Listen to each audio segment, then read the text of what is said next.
fake out through the boom that's just barely breaking the surface, probably about 15 feet off.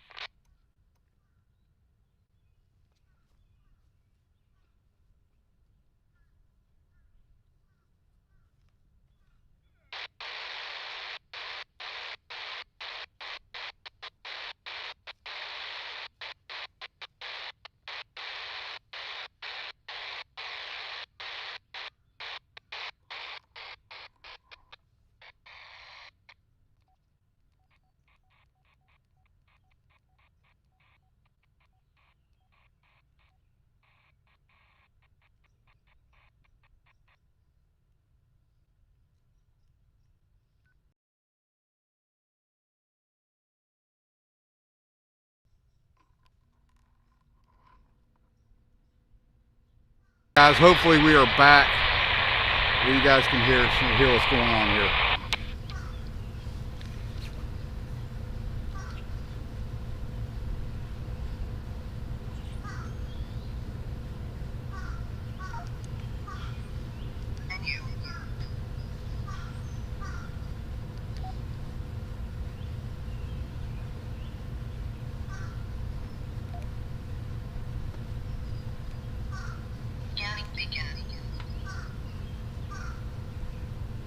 Guys,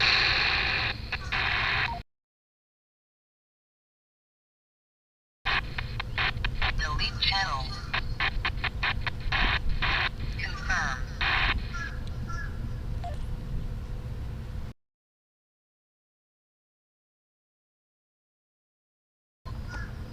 still working on radios and trying to get everything right for you guys here.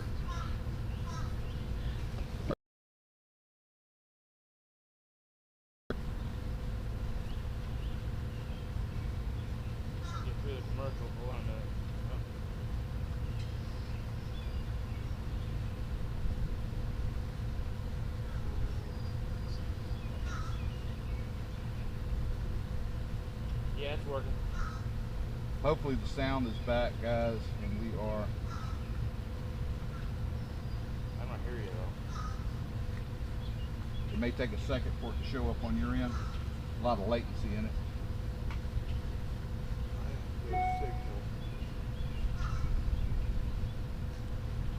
Yeah, signal's low. Got like 1 bar here. Yep, just 2. But I can see it. Oh, there it goes again. Billy, seems to be. Yeah, I got you though. It's delayed.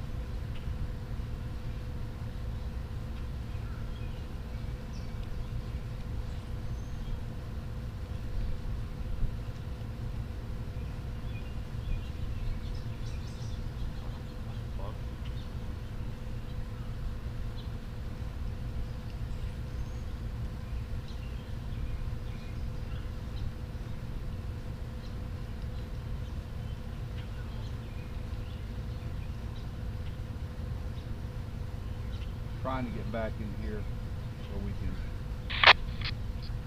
maybe see what's going on here. Guys, is that any better? Somebody let me know. Tiger, if you're there, Teresa.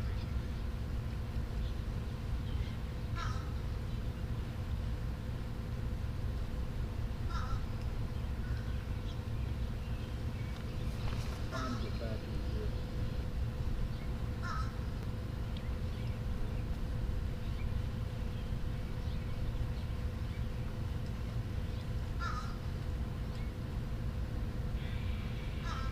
Okay, it looks like we may have things back and maybe a little bit better. We found a little better source for streaming, and maybe this is going to work out a little better for you guys. I'm trying to get an uninterrupted video in here just to bring you guys up to speed. You can start to see now off the boom of the Chesapeake 1000. That's the big yellow crane just to the right of your screen with the red tip on it, and coming down you can see the block is now visible and some of that strapping, and if you can look through there you may be able to see this, the part of the big yellow claw.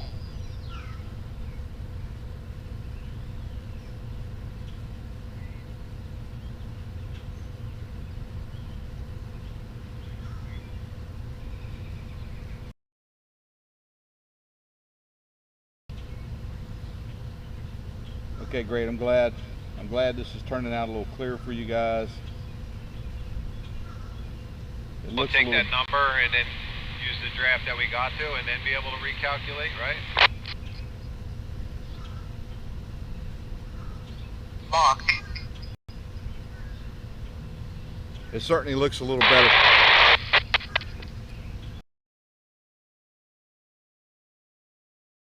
Smoke coming out of the power generation. That's the Brandon Shores power generating plant that is in the background. And it just so happens from where we are filming, it's in every one of our shots from here because of the angle. But that's what's going on here. That big smokestack back there kind of looks like a big thermos bottle. Make up the road deck. So the first bite I didn't come up. That's the Brandon Shores plant here in Baltimore. There, but obviously I didn't grab that. I grabbed the other shit. So I don't know if it was laid out across the top of it, maybe.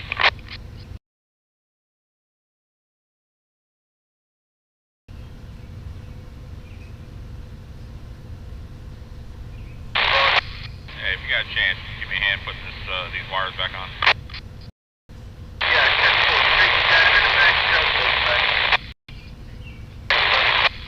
I will tell you guys this,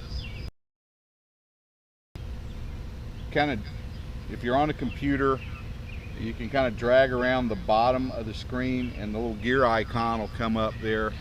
You can click on that and you may be able to increase your resolution on your end for a better picture. Streaming at 1080, it's the best we can do out of this YOLO box, and we're asking for a lot out of it just where we are. We're right here in the port of Baltimore, and it's I should say it's interesting, but cell service here is not the best at all. Get people back in 32 feet maybe down. Back in the street. We had, I think we were up to 400 there, weren't we, Tiger?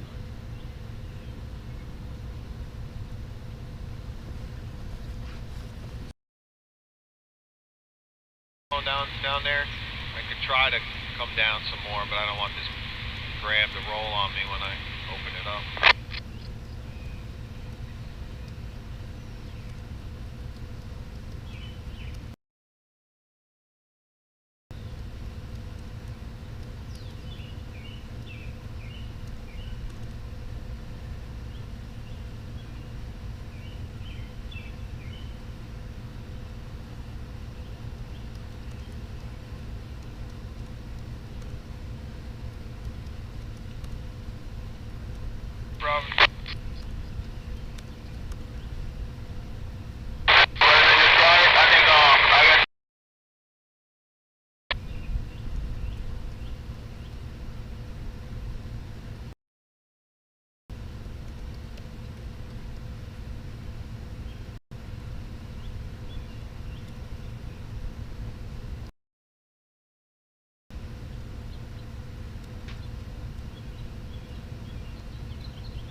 No, I'm not open yet. I just was gonna have them look at it with Coda there, see if there's, you know, if they can make anything out. I didn't know if maybe I could push it down more. Holler at us when we're ready for Alex to get dressed. He might need a hand getting them over there on that port side. Alright, and like right now, my bucket is at the top, so I'm like 32 feet, but I mean, obviously whatever's in there sticking out past is probably, you know, at an elevation of maybe 25-ish from the surface.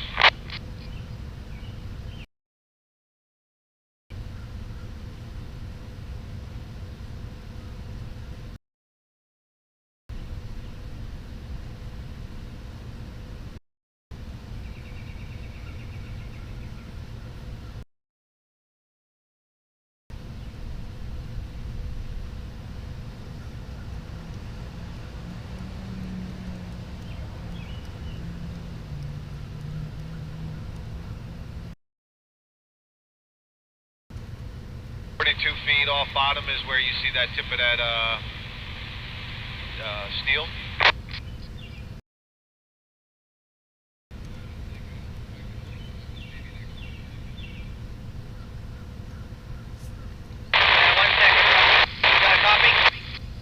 I'm waiting for you.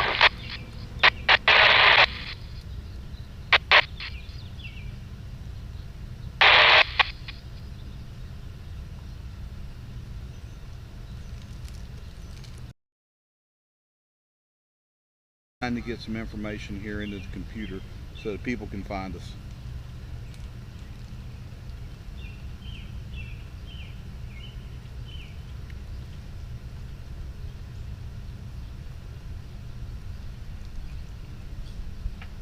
All right.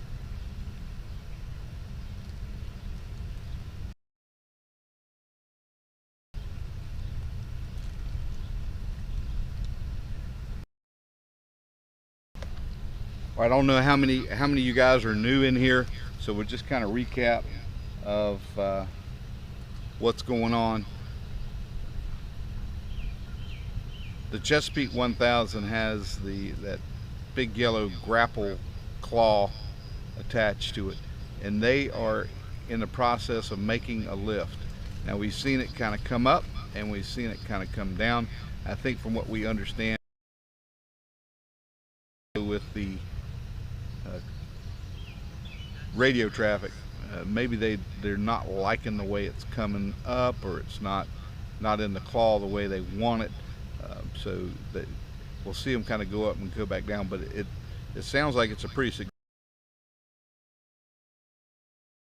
They're talking 250 tons on the Chesapeake 1000, so they kind of know what they've got. It's a very heavy piece of material that they're working on right now.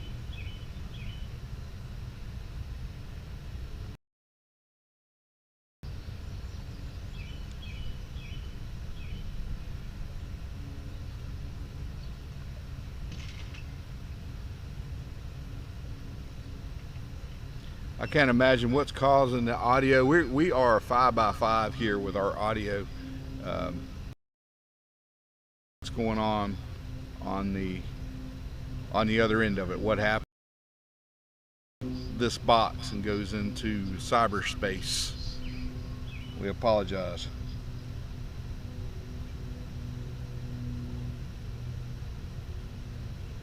You know, I don't know of anybody else that's live streaming this thing. Maybe some local news outlets may occasionally put it up. Of course, this live 24 hours like stream time is. We are and cover this incident as best we can. We got started in the process of covering these ship incidents back in 2019. And Ray capsized in St. Simons Sound. That's actually my home. And I got yeah, it seems like it'll jump every once in a while. Weight's getting lighter now.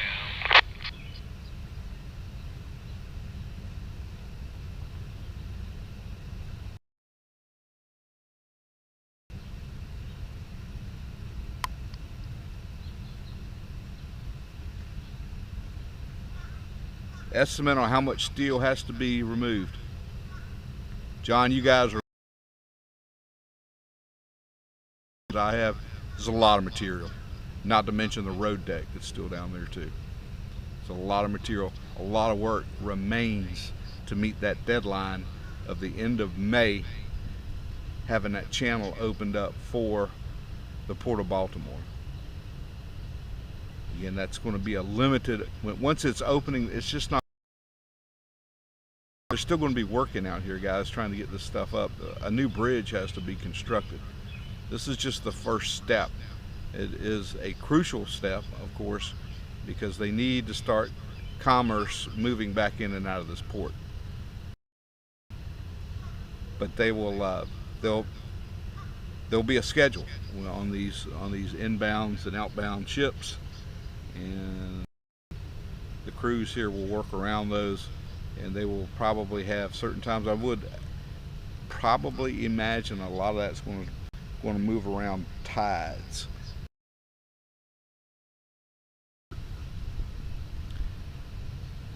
The tide, just a couple feet of room that's necessary in some cases to move some of these larger vessels.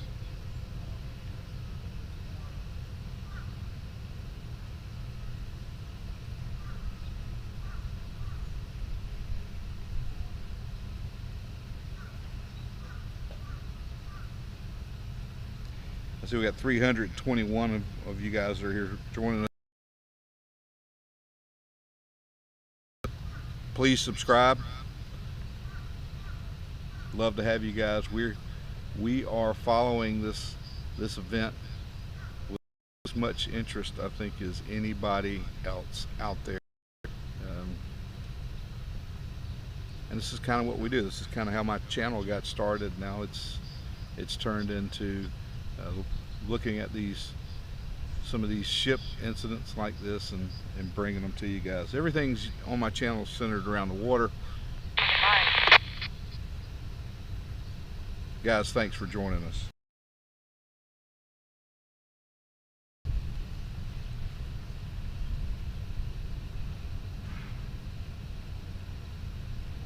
Try to just come back up on it?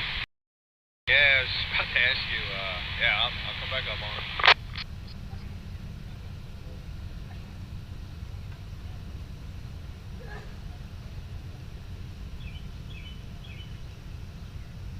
You know what's really neat is to hear the coordination that takes place. Hey Chrome, thanks for joining us, brother. Pleasure to have you on board with us today. Again, guys, live here from Baltimore, and the chest,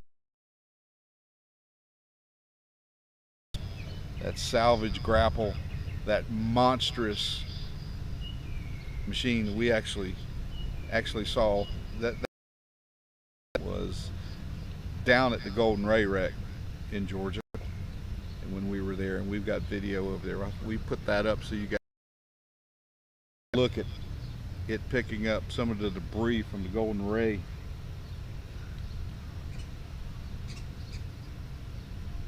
Rollover.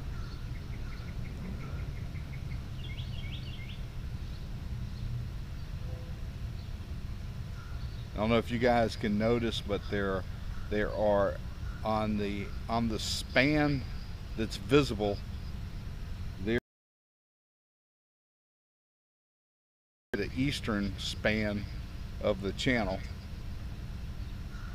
There's some guys that are up there, and they're working in a basket off of one of those things.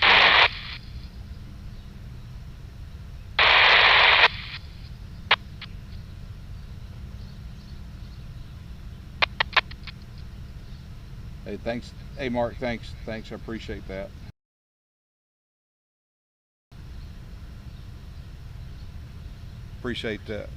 I appreciate you guys. Any comments, you guys? I try to look at every one of them. I don't get a chance to comment on all of them.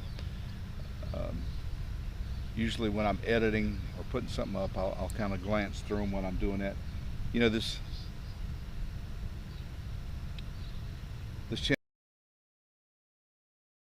and your participation, and I've always said that, and I certainly do appreciate it. Thank you.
Good sign.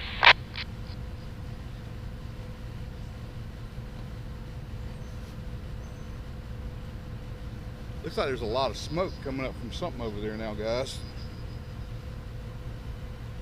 Let me see if I can get a spotter scope out. Let's try to take a look and see what that is. Was that just diesel exhaust?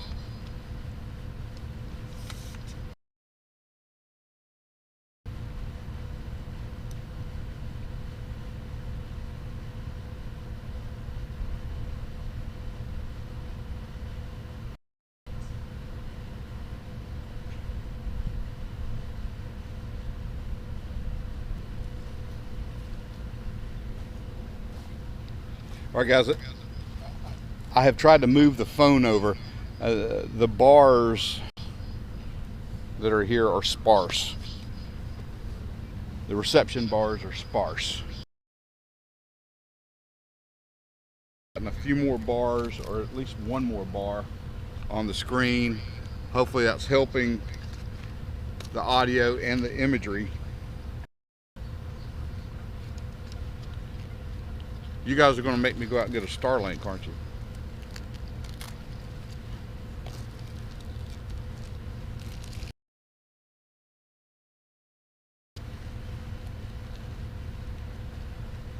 I don't know, something breaking at one of those joints somewhere, hopefully. Yeah, I just keep constantly feeling it, so coming up. There's been a lot of discussion here in the media about, I think that people are expecting to see that ship move in another week or so. We're going to continue to, we just don't know. And to be honest with you, I'm not sure that the salvers know. You know, it's a very, so many delays that can impact a job like this. So I know that they're trying their best to get this done as safely and as quickly as they possibly can. And then we need everybody to go home from this job. Roger. But trying to set a date schedule for this other factors in it. They're going to have to. I would, if it was me running the operation, I'd want to do it at daytime. In the day, I want to have as much light to have as many eyes on what was happening. Move something like this, especially if it's partially grounded. I want as much help as I could possibly get. There's some things in the answer I can give you guys. Well, they're using a multitude of radio channels. Right now on the crane, they're on channel 6. This is on VHF, but they also use 78, 13, 73, of course 6. The different law enforcement agencies that are on site monitoring the safety zone, and as well as the Coast Guard. There are a lot of get alongside. Stuff off. As a matter of fact, we have to kind of filter out. Occasionally you'll hear the radio beeping. That's me trying to filter out some of these channels that are really not pertinent to what we have going on here today.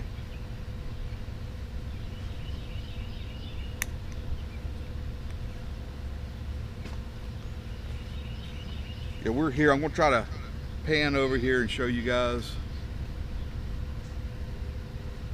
You can see the dolly still in place there. You guys tell me all the time that I don't pan enough. The reason I'm not panning right now is we are in the middle of a lift that is going on here with the Chesapeake 1000 and that big yellow grab, that salvage claw.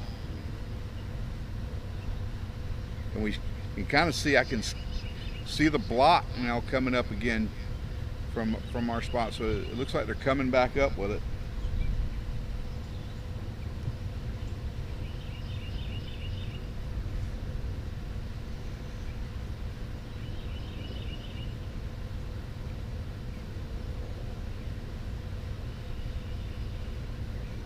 Guys, I see we've got 603 here in the live right now. Watching this lift that's going on with Donjon and the Chesapeake 1000 and that claw. If you guys haven't done it, you get a chance to say thanks to our moderators that are here on the channel. They're here. I see Teresa, Tiger's in here as well. Guys, I couldn't get this done without the help that you guys give me, and I thank you. And I'm sure that everyone that is here now watching the stream is very appreciative. It's these people right here that are letting me know what's going on, guys. You don't know how beneficial they are to the Minorcan Navy. They may be up for a promotion.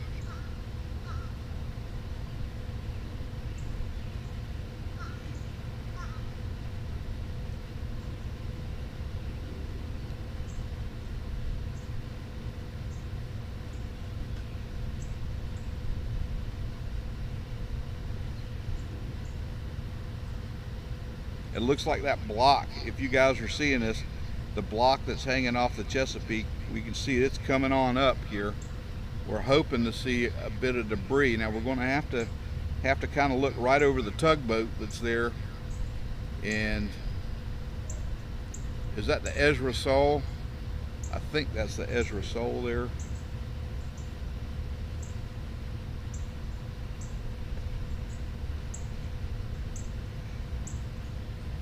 Bro man, good day. Thank you for joining us.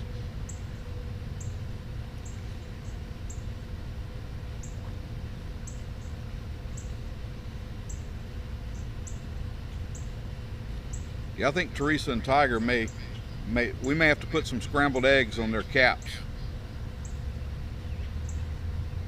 You guys know what scrambled eggs are, I hope.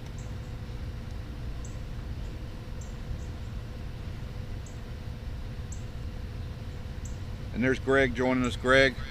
Hey, Greg. Drop down a little bit.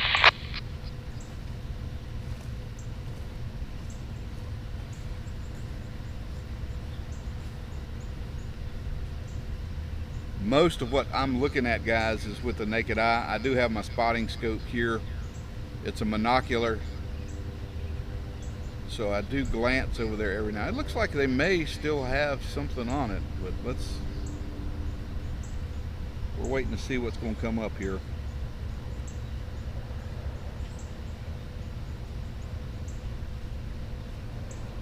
What are scrambled eggs? Scrambled eggs are the gold leafing that's on top of your cap. That's your scrambled eggs.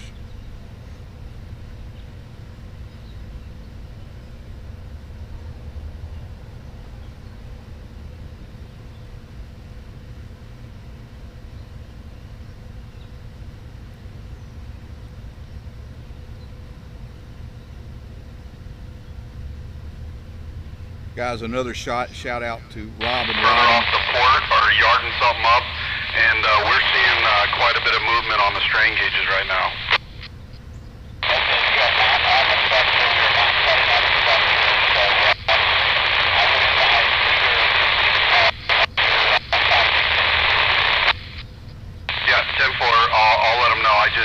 told Chris and Majib, so they're going up to let him know.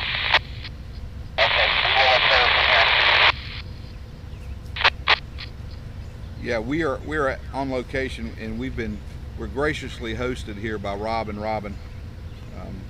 We've talked about them before.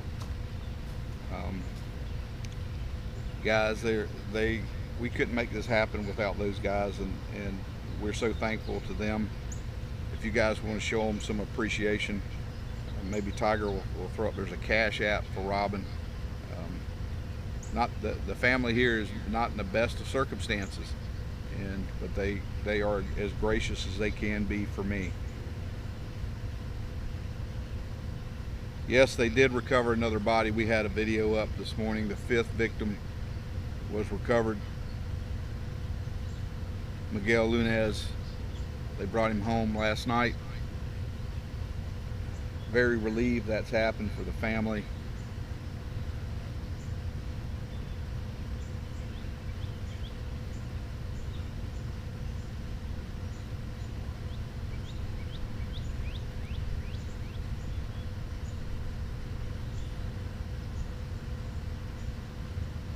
I don't know, guys, sometimes the radio transmissions, you got to understand, a lot of these guys that are there on site are using handhelds, and they just don't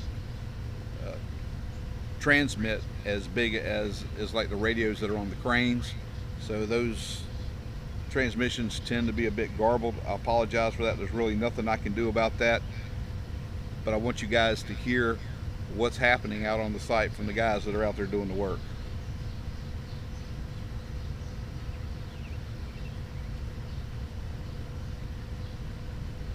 890 viewers on here right now. Guys, thank you for joining us. Again, we're here in Baltimore, and they have a lift that is ongoing with the big grapple, the big monstrous claw that we've seen here on the channel. They're working on another big piece. It sounds like it's at least 200, I've heard 225 tons, up to 250. A lot of that, pulling that up, some of that debris is probably going to settle off the other debris as it comes up, so it may lighten. They may get on something and it'll get heavy until it comes loose. But you guys are watching it here with us. A little bit more plumb over them and come straight up on them, so you can break them or do something with them.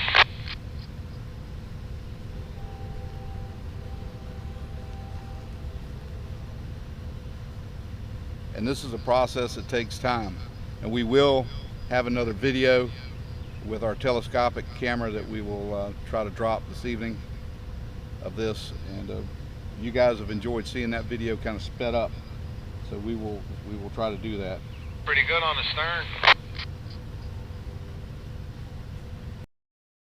Yeah, this camera will move. We're with, this is my equipment that I use on the boat. We have it on shore, especially for the telescopic view. You guys, we can't live stream the telescopic view. We don't have that capability to live stream it. So I've got my 650 on the Sony. And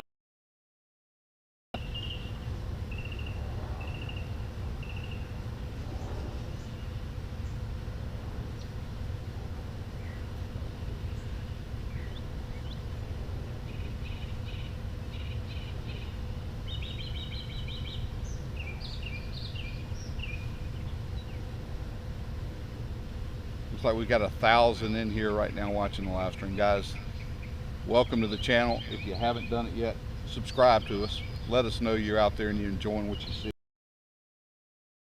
To keep on going and doing what we do here in Baltimore.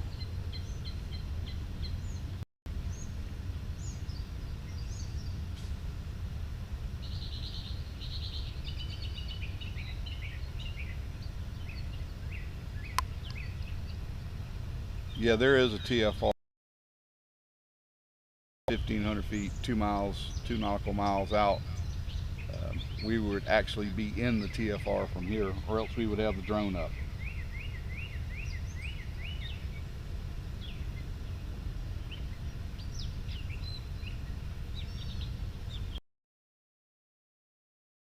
From what we understand, the 533 is an asset that has been retained by the Resolve group. So that is part of their operation. We've seen the 533 moving containers off the ship. You know, that was a process. They had to get a number of those containers off the ship to allow them to finish.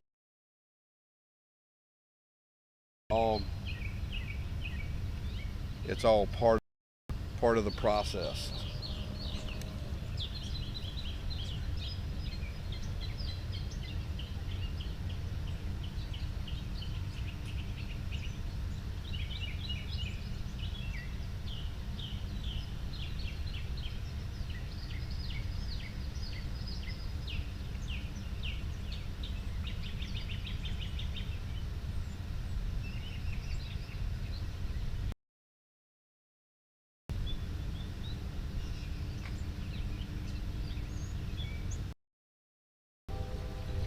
I'm going to say the block now is the highest that I have seen it since we've been here. This might be able to see it actually a little better than I am.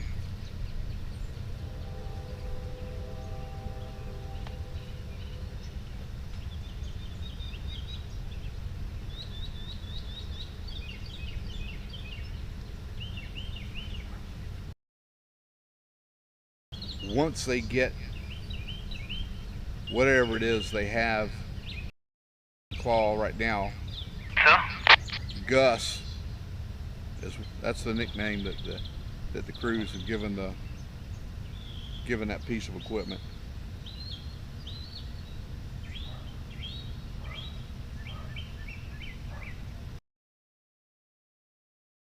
Put it right off the boom of the chassis and move the Chesapeake, or whether they're going to try to set that piece on a barge. I do not have that information, and we can't quite see that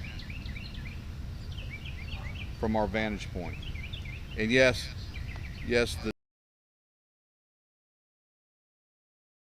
that way just a little bit so you guys can see it. That's the dredge crane that's on site with that big 60-yard bucket. It's there. We're working on some of that roadbed debris. Not in the main channel, they're off to the side of it. Of course, all that material has to come up.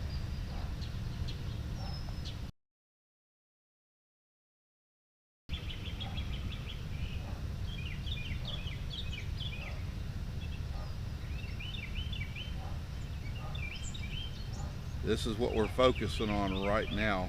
I want to try to get the camera where we don't, there's a flagpole that is right, just to the right.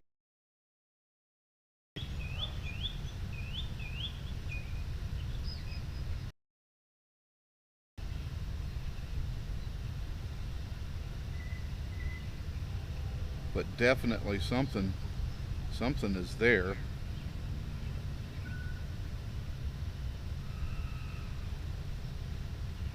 Everything's been taken over to Trade Point Atlantic, to a spot over there where it's being processed, broken down, cut up.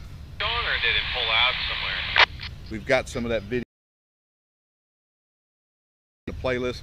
Guys, if you haven't done it, subscribe to the channel and pull up the playlist for the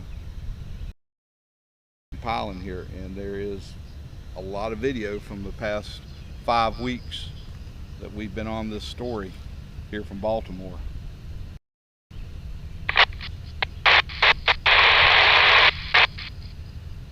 I see the food boats joined us. Derek, thank you, Derek. I need the Starlink. I've got to have a Starlink. We've been having some connectivity issues. I think we may have got them resolved.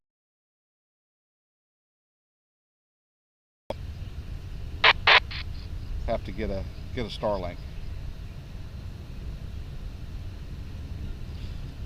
Yeah, Dr. Macagliano, with what's going on with shipping, you know, his insight into the whole shipping industry is unparalleled on YouTube.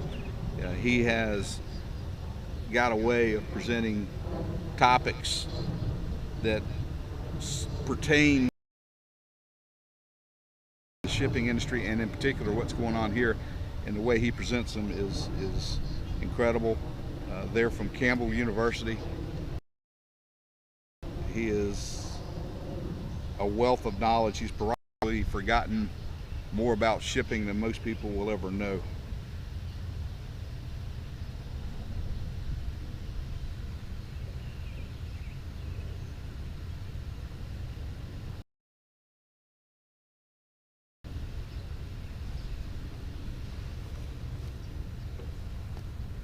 I gotta get the spotting scope out so we can kind of see what's going on here.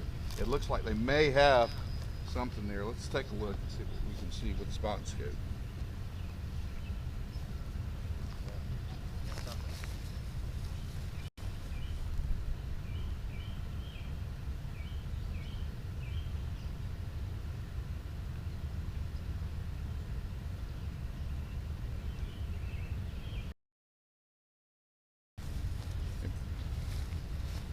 From the spotting scope, yeah, we can see they definitely have a large piece of debris now.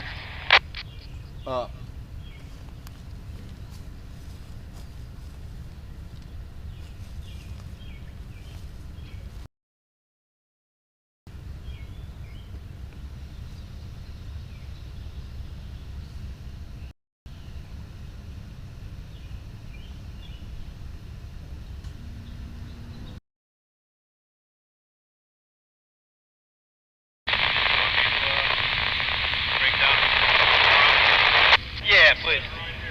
Okay. Thanks, Alessandro.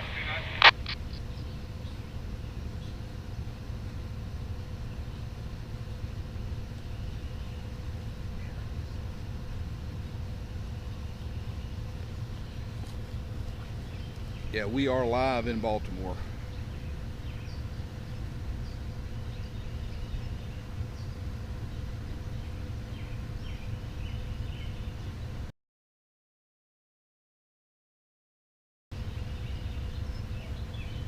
And that does look like a massive amount of debris that they've been able to grapple.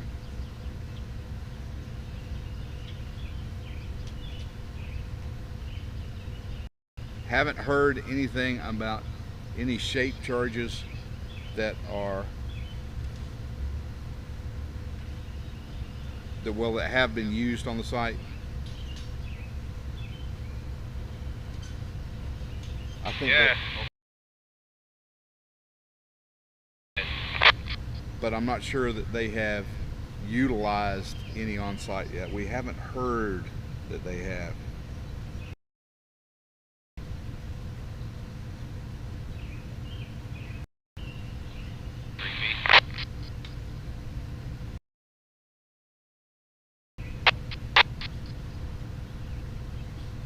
Mud.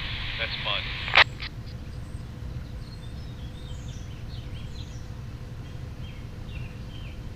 I don't know if you could hear that last transmission. They were talking about the mud. Guys, that's another equation that has to be factored into these lifts when they pick them up. The sediment, that mud, it adds a lot of weight to whatever it is they're picking up, in addition to the weight of the claw itself.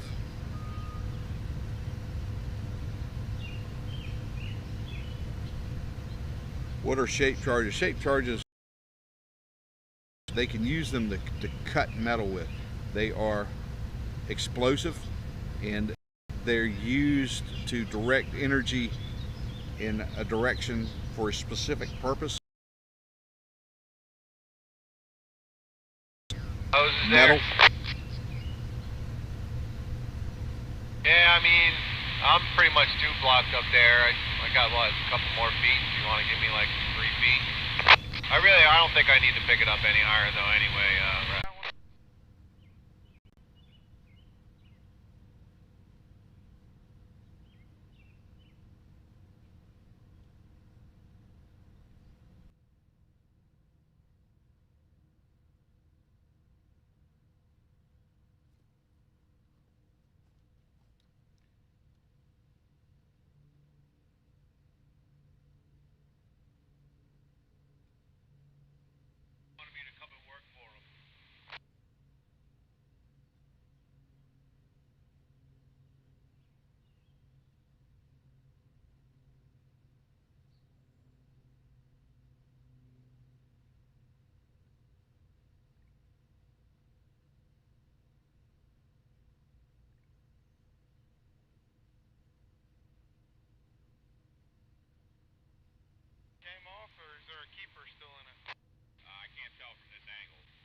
Guys, let me tell you, I apologize. It's very warm today in Baltimore, and where we have had to try to secure cell service for this stream. Don't do it. The device we are streaming using for a hotspot. That should be clear there. I don't know, you guys I'm sure have seen the dreaded That should be clear temperature there, right, warning. Joey? We got All the way that. up to those piers. So we're back now. We moved it, so hopefully we can continue to bring you guys some good imagery here. So what we're looking at again is that massive claw now, and it has a grab full of debris. Not a problem, Cap, not a problem.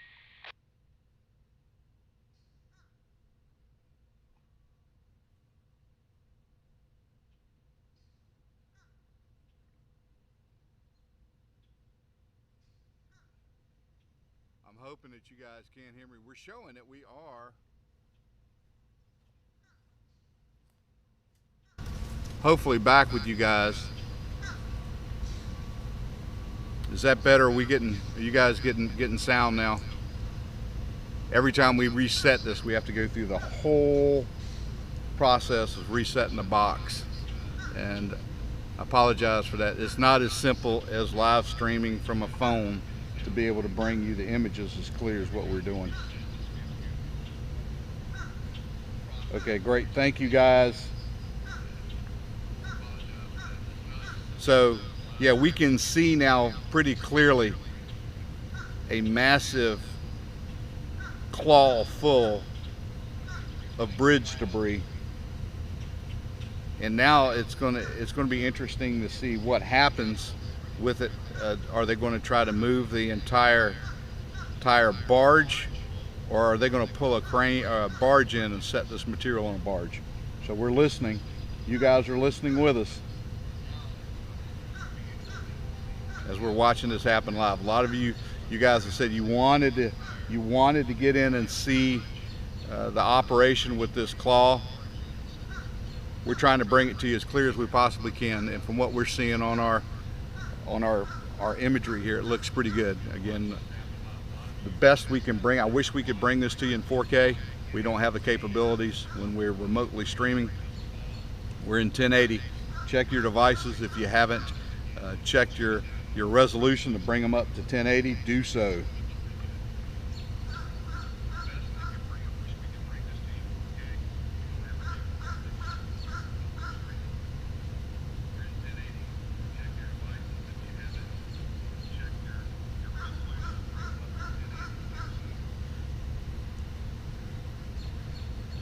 I want to be able to bring you guys this, and this is a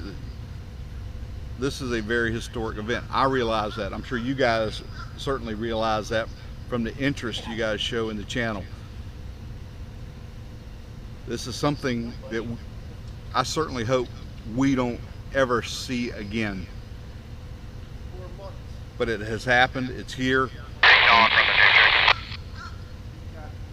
And now the aftermath of getting the Port of Baltimore back open is ongoing.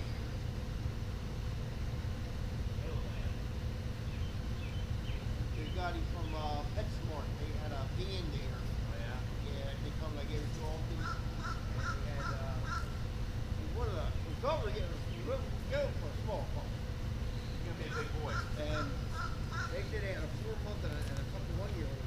I'm thinking, you know, they're going to be small. I just see them big. And, Yeah, Jeff, I've seen quite a few too. Many of those being from down in St. Simons when we covered the Golden Ray rollover, or when that container ship, or not container ship, the car ship rolled over there. If you guys haven't checked out my playlist on that, you know, it starts off kind of weak. I got to admit, we were out there when we started this, we started with a camera, with a phone. That's all we had. We eventually got around to finding some decent equipment and being able to bring some pretty good images and gimbals and all different kinds of things down there. So, of course, some of the drone imagery from transporting sections of that ship, I gotta say, are second to none.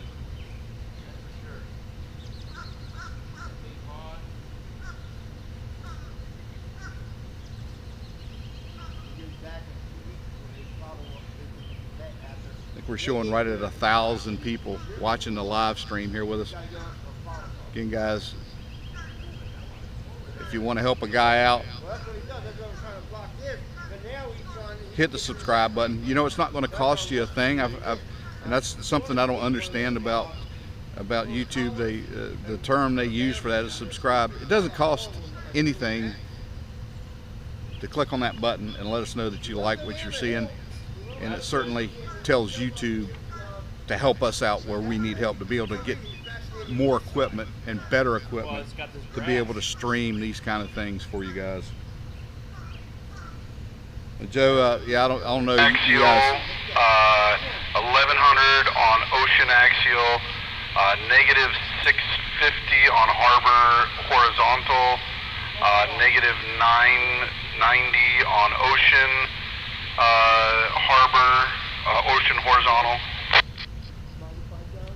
Hey, like Joe Hamby here. Joe, you need to go ahead and subscribe to the channel. You need to click on that notification. If you've done that, you'd seen that this morning we had a video up about them finding Miguel last night. Just a big spike, did a report on that. And maybe a couple hundred psi shift in them. It was just really noisy, and then we saw a quarter-degree roll on the harbor side L33 tilt.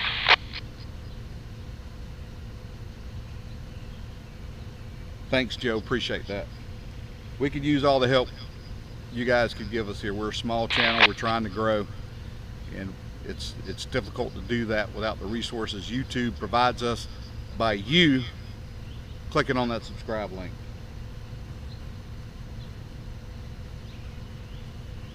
Out here needs to go up against the ship.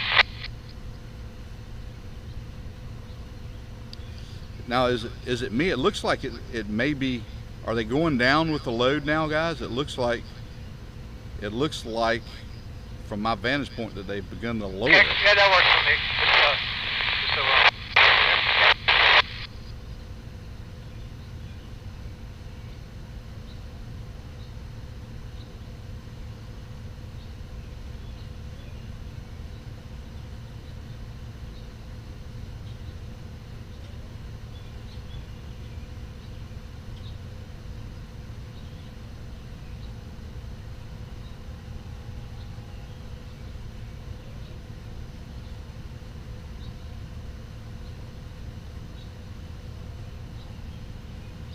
Oh boy, you know, Tiger, I'm not so sure that you have super chat capabilities. Let me see. Let me check and see if that's a possibility. I can turn it more too. I'm just trying to hold off till I get past this one piece of steel with the hoses.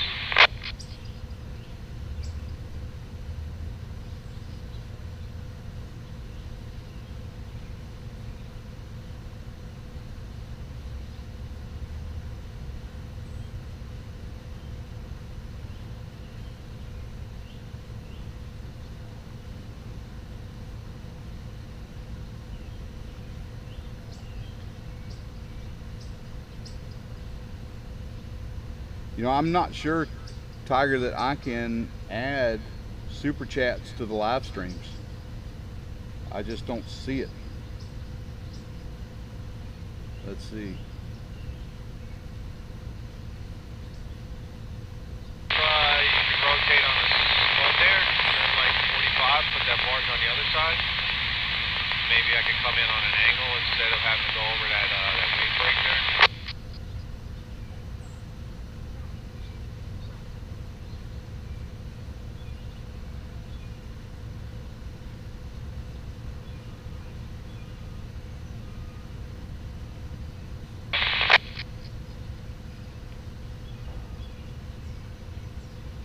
Got to get my nose in there. I can either pull this one around or pull the other one around. Whichever of these guys.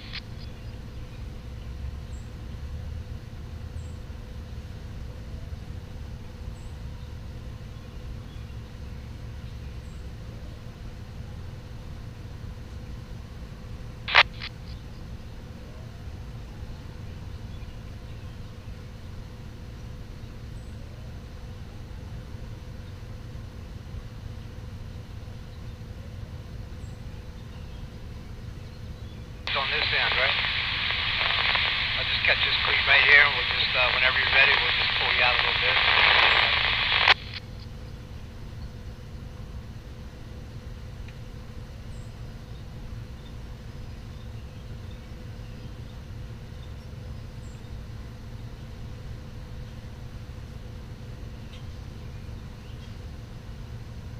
So definitely they're coming down with it now.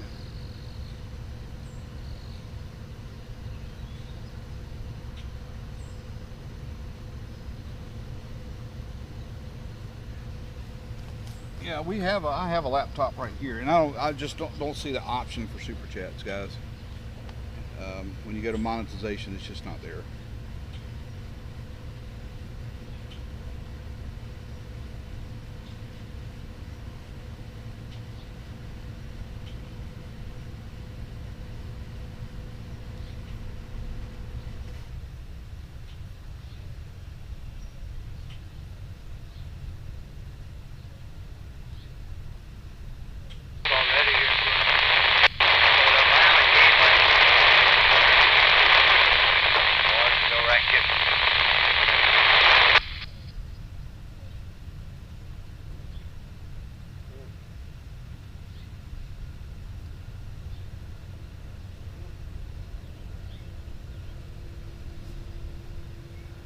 Tell one of your buddies at 2 o'clock in the morning, I heard them out here with that damn thing hit the water, made a big boom.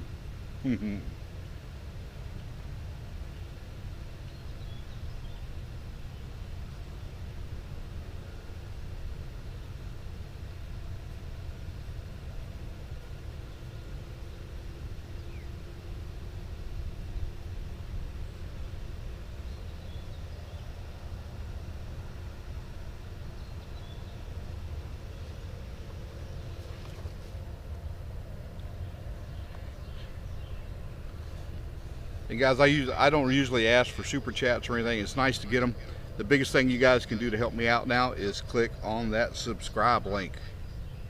We need the subscribers.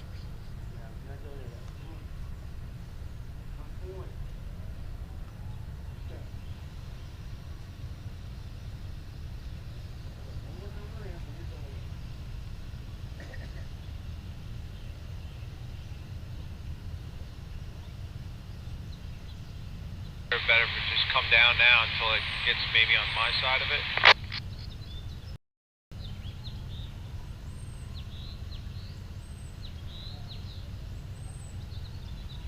You know, there's been a lot of discussion about, you know, the parts of the bridge that are still there. Will they be utilized in a new bridge? I don't know. I have heard from some structural engineers that there's a lifespan of concrete, particularly on a bridge. It's subject to a lot of motion and vibration. And you know, I think the Key Bridge, somebody helped me out here, but the construction began in 1972, I think. This bridge may have been heading into its golden days, if you will, of its lifespan, and maybe, I don't really know, but maybe a new bridge would require the new piers, new support piers for anything that's constructed. Hopefully, you know, I know that there's some other YouTube channels out there with true engineers, and that's what they do, and that would be interesting to get their take on that very issue of, you know, will new piers, or should new piers be constructed with the new bridge design? I don't know. What do you guys think? It would certainly make things quicker, you would think, for construction if they were able to utilize those same support piers. Just let me know. I can't. But it may be an option that just doesn't make sense. What do you guys think? What does the Navy, what does the Minorcan Navy think?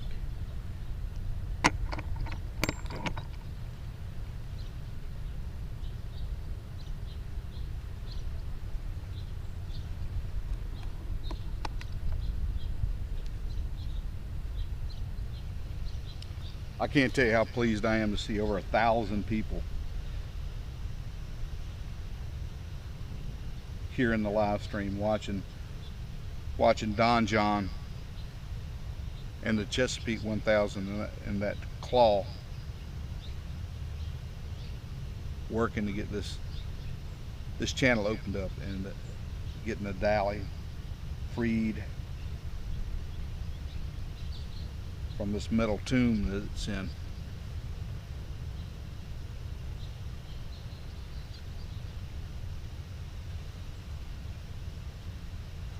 Dr. Macagliano, it is a pleasure to have you here with us in the chat. I'll be happy to get you something.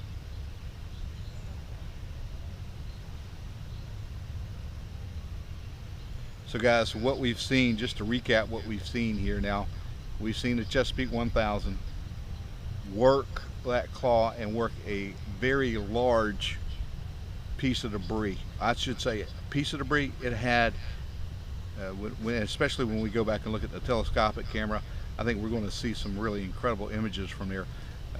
Very large grab full in that claw, and we heard the transmission from the Chesapeake at one time say 225 tons of material in that claw.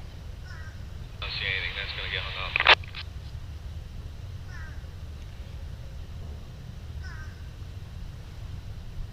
Ruth, what they're working on now is debris that is in front of the Dolly. They're working on that material.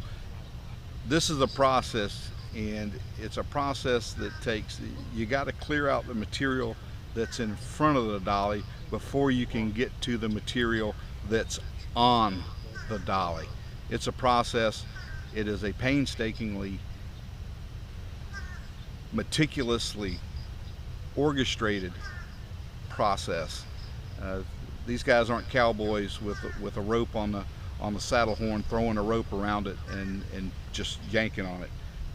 Every lift that these guys make has been studied by the salvage experts, the marine engineers that they have on staff. They know what they're going after. Sonar imagery has been collected and utilized into every one of these lifts, so they know what they're getting a hold of when they go down to pick something up. It takes a little bit of time. And now after this lift is done and after they get this piece up, the sonar, the process will repeat itself again with the sonar boats going back out, getting more imagery, taking that back so that the guys and the engineers can study it.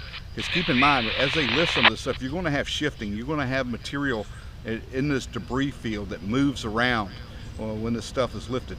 All that stuff now has been relocated. Oh, look at the claw coming up there, guys. Empty. It is opened up and empty. We've got a clear shot of that now. So whatever they have picked up, we can't see it on the barge, but I feel very confident that they have put that on a barge now. Hey, Rob, hit it in. And now they have retracted the claw. They pulled the Move down a little bit, Buck. cabled up on the Get big claw grip now, on it. and we can see that it's opened.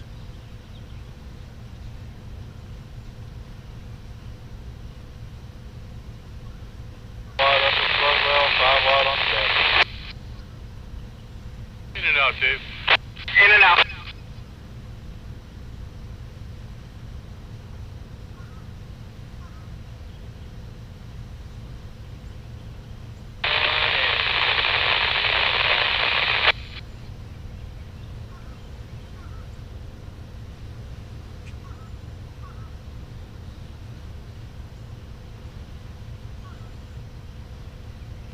Guys, I'll remind you, we're going to have some better imagery of this entire event on an upload tonight.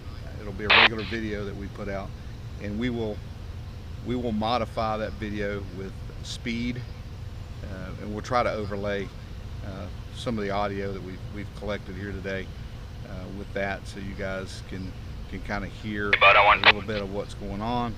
But it'll be sped up so that you can really really get a sense of the operation without spending, you know, an hour and a half watching the lift. Again, thank you so much for you guys that are here with us watching this. Much further back you want to go?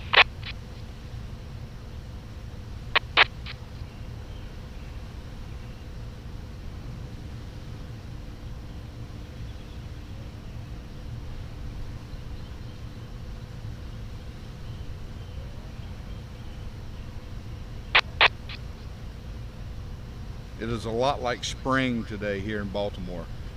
Probably the warmest day I have experienced since I've been coming up here in the past 5 weeks.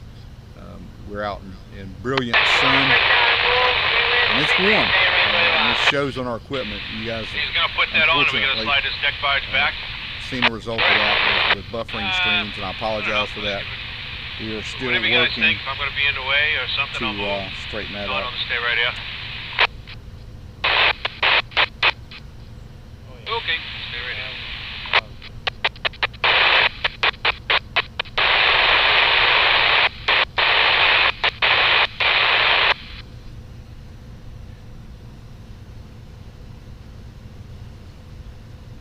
Rita, how much weight can a barge hold? Wow. You know, I think that I'm sure there is a displacement formula that you could figure for each barge. There's going to be probably a working load that would be considered safe to put on a barge, and of course all that has to do with how it's loaded. Full stop, Dave. But I don't know. First of all, I don't know what barge they're putting the debris on.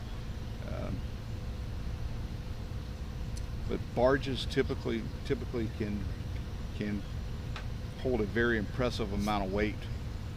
Usually it's very low, so there's not a huge center of gravity issue on these barges. Most of these barges are relatively flat. But to answer your question, I do not know. I do not have that answer for you.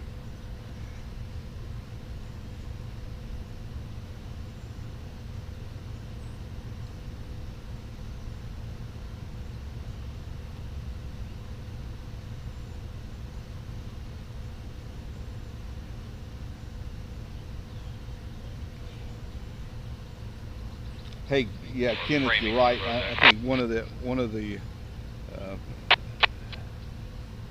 interested party of this casualty is Okay. part of the Lloyd's group, and I got to tell you guys, if you haven't done it, you need to subscribe to Dr. Macagliano's What's Going On with Shipping.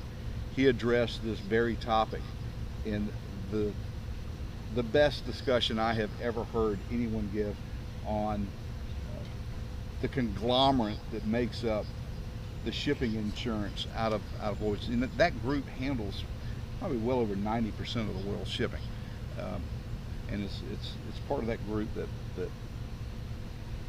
has the Dali, and it's the way he steps through it, and how the insurance through that group is applied it is well worth the time to invest in watching that and kind of understanding that. It's the best explanation I have ever seen. Okay. I will say this, you know, I don't know of an insurance company that's ever lost money. Ultimately, you and I are probably going to pay for this in the form of increased shipping rates to cover increased insurance rates. And I've said this many times, so the next time that you go to Walmart and buy a $278 television, it's going to cost you $284. That cost is going to get passed on right on down to the consumer.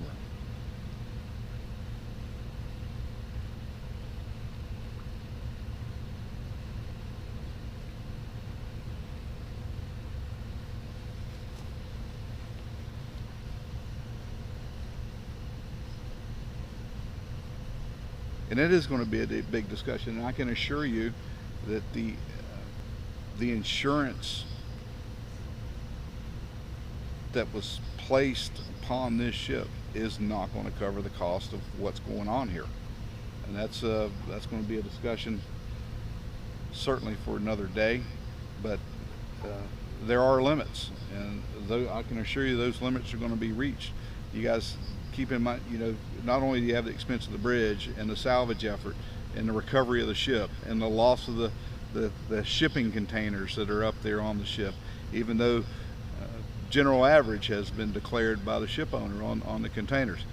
There's still going to be suits that are filed on top of the insurance.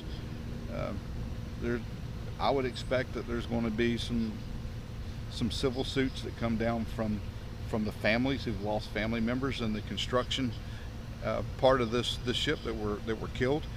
I'm sure that the municipal government here is going to have a substantial lawsuit that's filed against the interested parties. It's the insurance that's there will get eaten up before all the claims are settled. So I can go this way? Yeah, you'll go through the bridge. We're gonna get some time. Okay, no problem. I just See there? This is what I love about this Minorcan Navy. And Dr. Cagliano has said this incident right here has okay, I can, a cap. It looks like a cap of 3.1 billion. Back out and hold you. I don't know if he's got enough room to squeeze in there or not. I would expect claims are going to. I would expect the claims are going to supersede that. I mean, I don't really need him until we get moving anyway. That amount. This is going to be a massive process once everything's said and done. Not to mention the industries that the port being closed has affected, and all the. This is you want to talk about ripple effect in a river. You know, this is probably one of the greatest examples of how that can happen, and just see how far out and far-reaching this event has been on a global stage.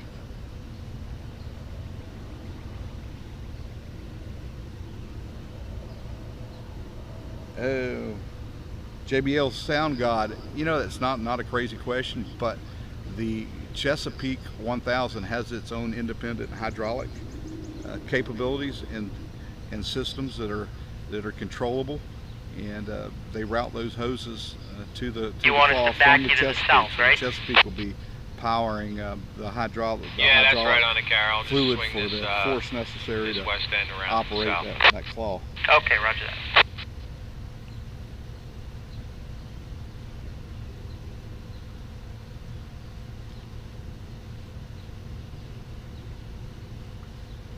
You know, I'm wondering, do they go back down, or are they going to try this again to see if they can get some more? All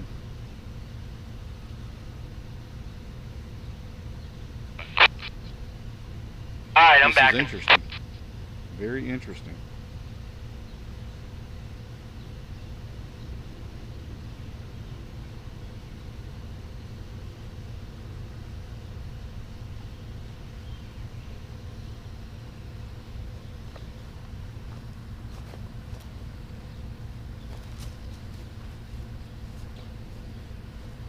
They were checking, looking all right. I got y'all my cue sheet. Looking good. All right, then, they are.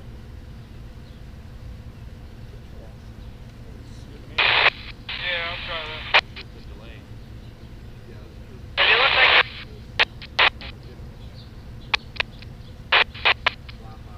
Yeah, I should be able to get that.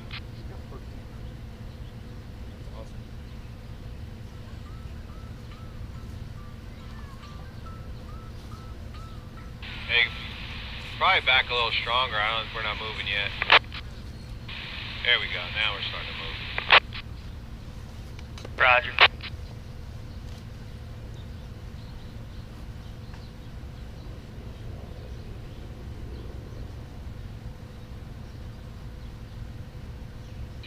John. how great is this to have Dr. Micagliano here in the chat with you. Guys, if you've got a question that pertains to what's going on right here, now is your chance. You're not going to find a guy with a better in-depth knowledge of what's going on here with those details of the operation that he can give you. I'm telling you right now.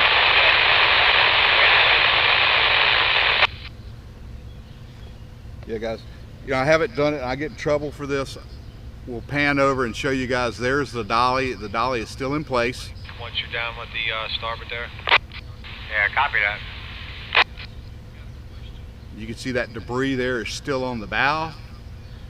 And what they're working on is that debris that is right there in front. And that's been the focus of our day today with that big grapple. You're running there, being Eric, used, if you could just help hold the heading there while you're setting that up. Pick that up. Absolutely. Now also over here, we see the Dale Pyatt.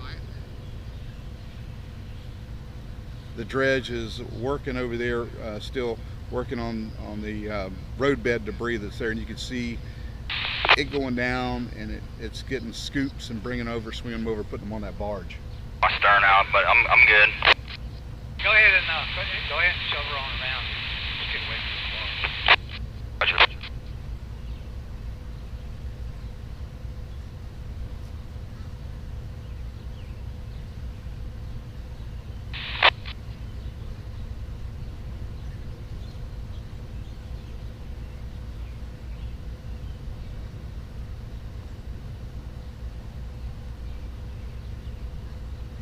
So yeah, you can still see Josh will stop back it working.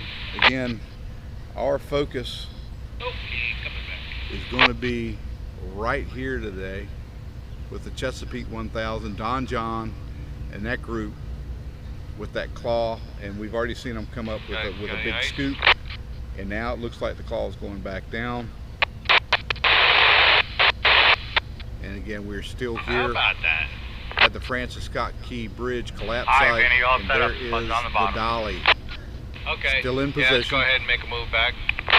Alright, coming up on the bow. Still with those stern anchor lines out, holding that stern. And from our vantage point here, we can see the exhaust that's coming from the Dolly. So it looks like they have their generating plant operational for the crew that's on board. Those guys are still on board. No, they're not being held prisoner there. If there's anybody you want on the ship, it's the crew that's familiar with the systems to monitor those systems that are on the ship. You want to keep those guys in place throughout the process, without a doubt. And these guys are accustomed to spending long times aboard the ship. That's what they do. But you want those guys there, and you want the guys from that ship. They're familiar with those systems.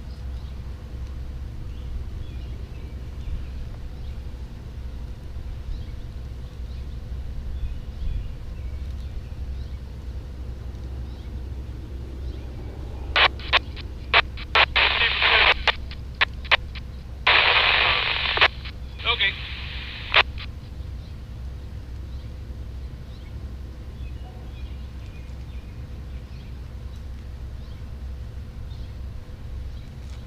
Again, if you're just joining us, we're here at the Francis Scott Key Bridge collapse site, and the Don John group is on site with the Chesapeake 1000. That's their heavy lifting equipment, and on the end of that boom is a 200-ton massive hydraulic grapple I've referred to as the claw.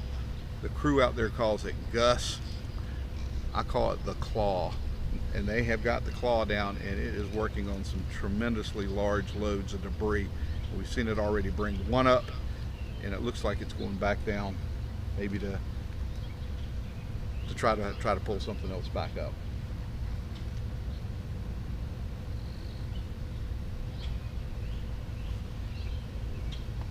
You know, Dr. Micagliano, I got to tell you, from my experience with with Maybe the a little golden bit to ray the and south. seeing delays day after We're losing day a little after bit as day. we're walking back here, And but I don't you're, want to work against this, but you probably Roger. more than any other understand just how that can affect the entire, when you have a 1 day delay, how it can affect, it just kind of accordions through the whole project. I think the 10th of May is a bit ambitious because of the unknown variables that can affect an operation like this. If you had a big storm that rolled in, say out of the Midwest or something like that, and there was a lot of lightning, a lot of wind, and it made working on the site a dangerous proposition, I would not fault the group from saying, hey, conditions are to the point we don't want to put our personnel out there and take a chance on having somebody issue. And I cannot fault them for that. It's the unknown variables that can affect this operation. So yeah, I think May 10th, it still may be a little optimistic, but you know, Don John was here and had the temporary channel opened up 6 days ahead of schedule. So the group that they've assembled here, there's no doubt they're world class. Some of the best in the world are here working on this problem. Resolve in place, doing what they're doing with the Dolly. They seem to have a good relationship working and moving forward with the project together. And I think that's important to understand. This really has to be a team effort between all players involved. And I think that's gone exceptionally well here. I think they can do it, but I'm reluctant to say that if you can kind of understand. I want them to meet that goal, but again, so many variables.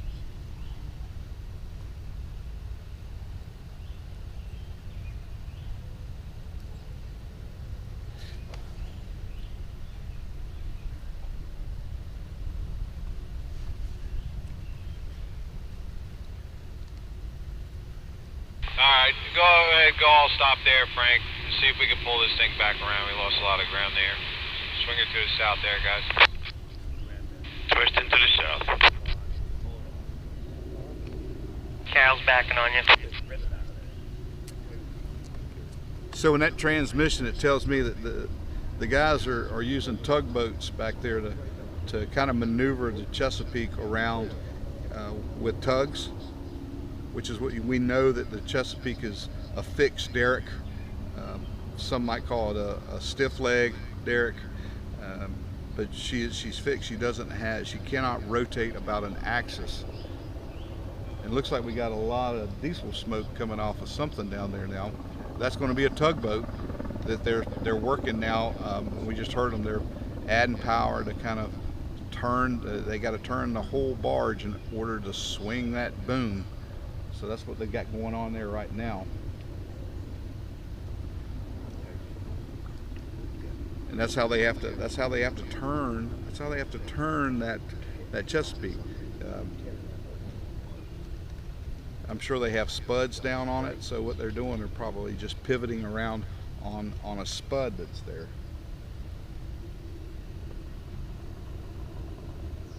Hey Teresa, welcome back. We missed you. Thank you again, Teresa and Tiger, for being here and doing what you guys do.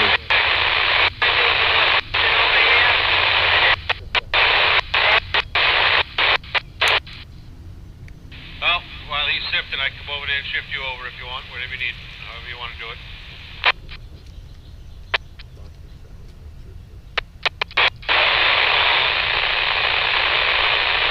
At least 50 feet. 50 feet to the southern, okay.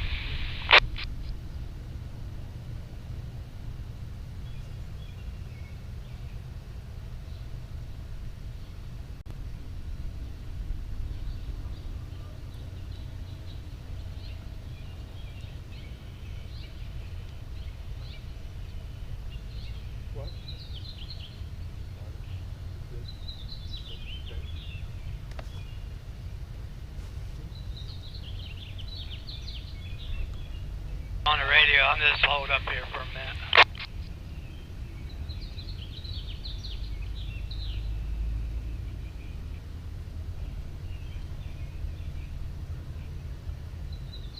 you know, because of the TFR, the temporary flight restriction that's in place over the crash site, we're not able to put a drone up over the site. What we do is we work outside of the parameters given with the drone. We certainly don't want to be a hindrance to any of this operation, but we can only hope that Unified Command has the ability to get some drone imagery of the operation as it's taking place. I think that would be some fantastic footage, and hopefully they can get some and share it so that we can share it with you guys.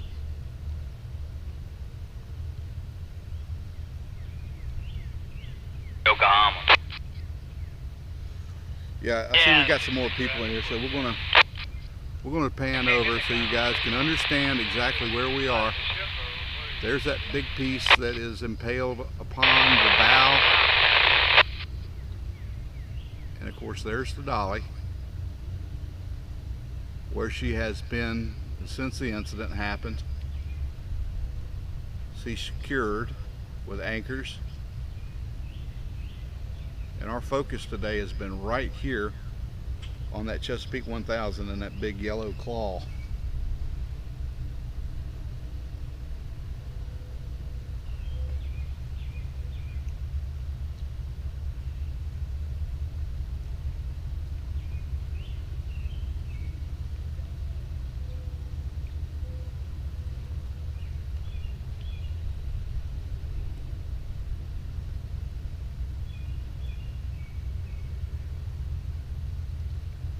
You know, from our vantage point, we can't, we're actually on private property here where we are.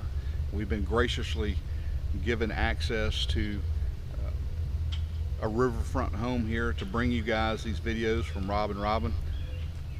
Maybe one of the mods can put up, there's a Cash App. These are some really good people here going through some trying times. We're trying to help them out as much as we can, and would encourage you to do so if you are so inclined and can do it.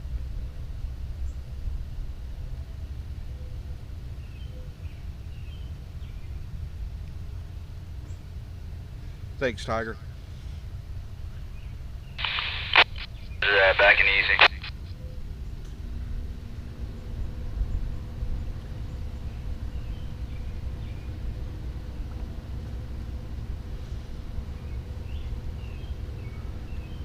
Guys, this family has been bombarded by media and other groups trying to get in here, but they didn't like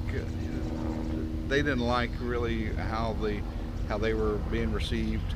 The guys would come in, trample through their yard, set up for 5 or 10 minutes, and then leave. We're here for the duration while we're here to be able to bring it, and we.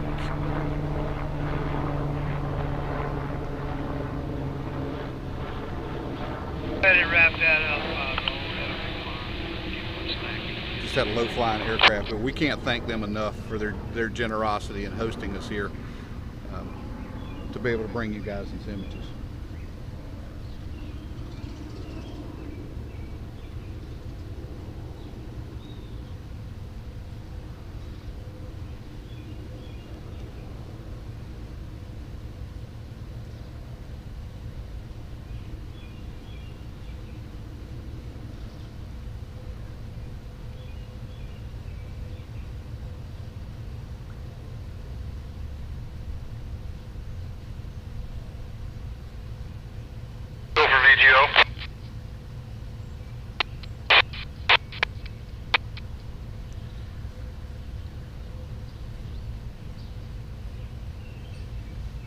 Rob has a very generous heart, and he is a subscriber, and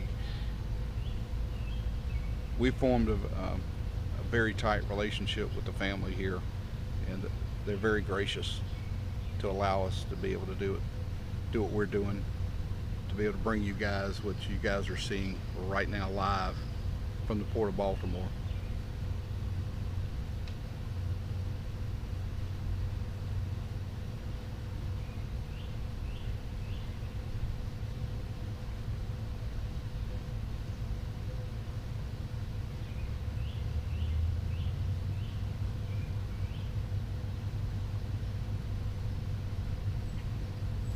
Yeah, we, for some reason, I don't think the super chats are working on the live stream. I cannot find a tab to turn any super chats on. So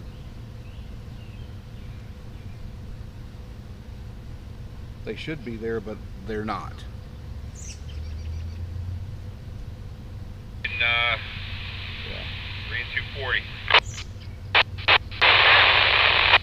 If you want to help me out, Don't shut it down. Let it come down and go.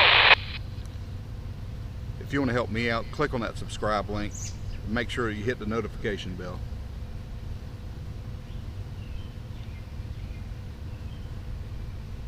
You know, that's an interesting question. Of all these investigations, NTSB investigation will take some time to compile, and we all know that this is going to be the most heavily investigated marine incident ever in the history of our world.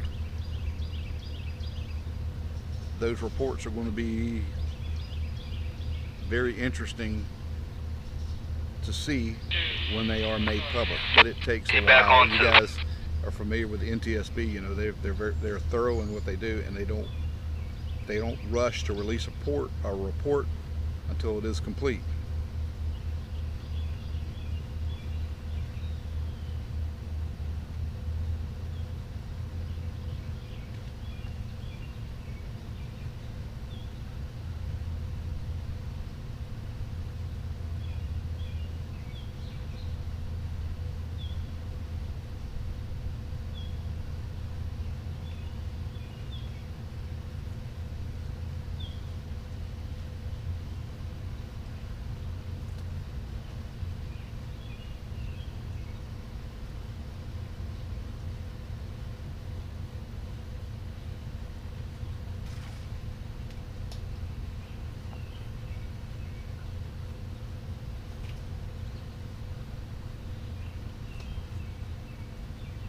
So we're hoping to see the Chesapeake 1000 come back up with another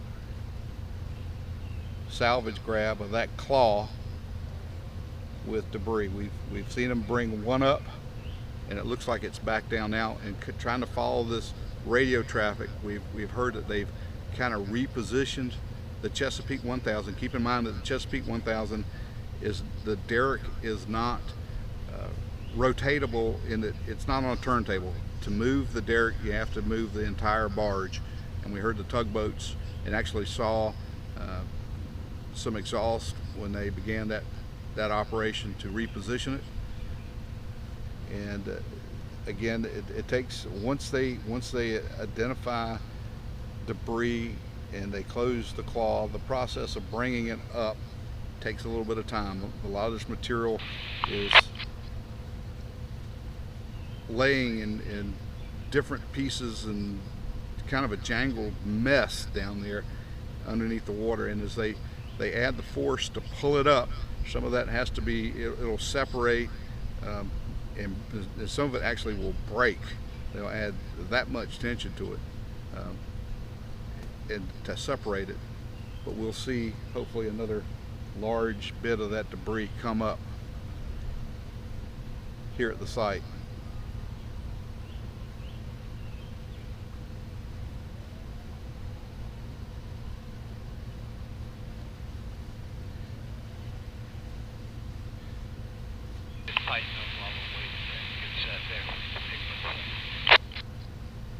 Well, we have seen the Chesapeake working at night on some lifts that went into the evening.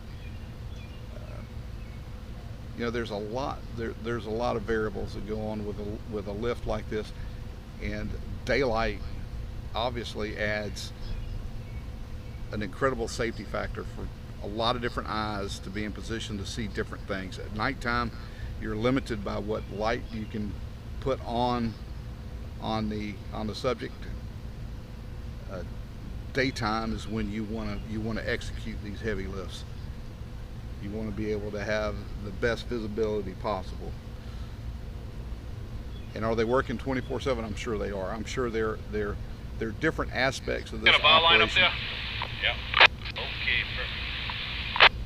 that go on Alright, Tucker, whenever you're ready, Chief. Alright, I got one more line to throw off this Atlantic barge there. We'll be out of the way.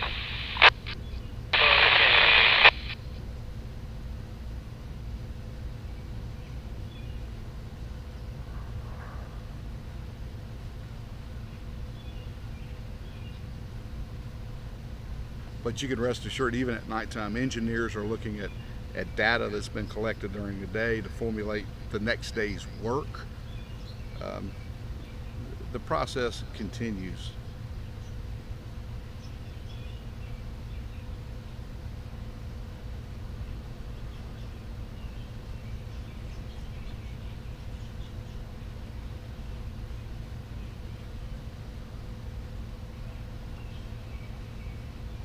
Yeah, we are listening. We're listening, and those operations we're monitoring.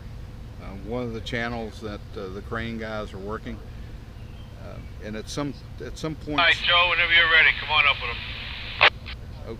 Okay, it sounds like they may start a lift here.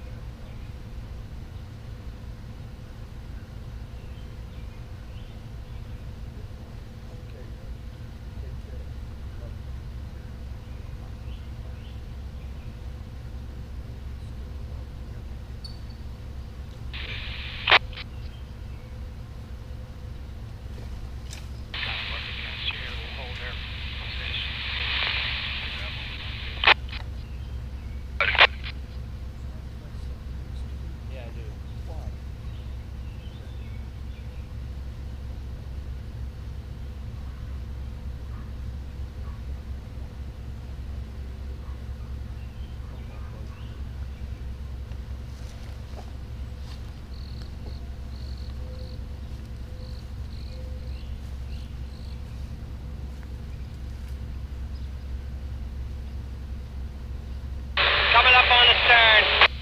Okay.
I don't know if you guys can see it. We're going to try to pan over here just a little bit more. And we got a flagpole that's right between us. But there's a man lift that is up right now, and it looks like the basket is in the area of that biggest piece that is still on the bow of the Dolly. And it looks like they have a group that is up there working right now.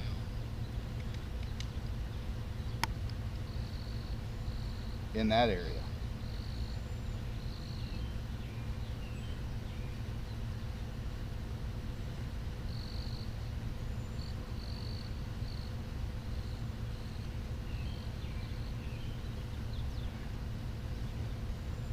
Hard to tell. When we look at the imagery that we have on the telescopic view, and unfortunately guys, we cannot, I don't have the capabilities of live streaming the images we're catching from the telescopic camera, but we will have those images up later in another video for you guys, and we'll speed that up like we've done in the past, So you guys will be able to see a lot of the operation as it's going on, sped up,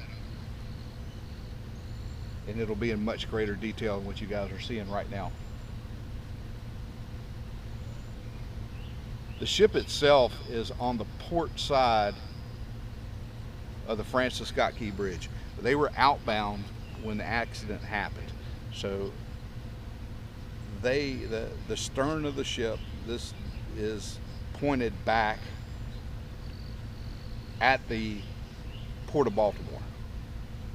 The majority of the ship is on the port side of the Francis Scott Key Bridge, with the exception of that bow that is now impaled in portions of the bridge debris. Backfiring up, Joe.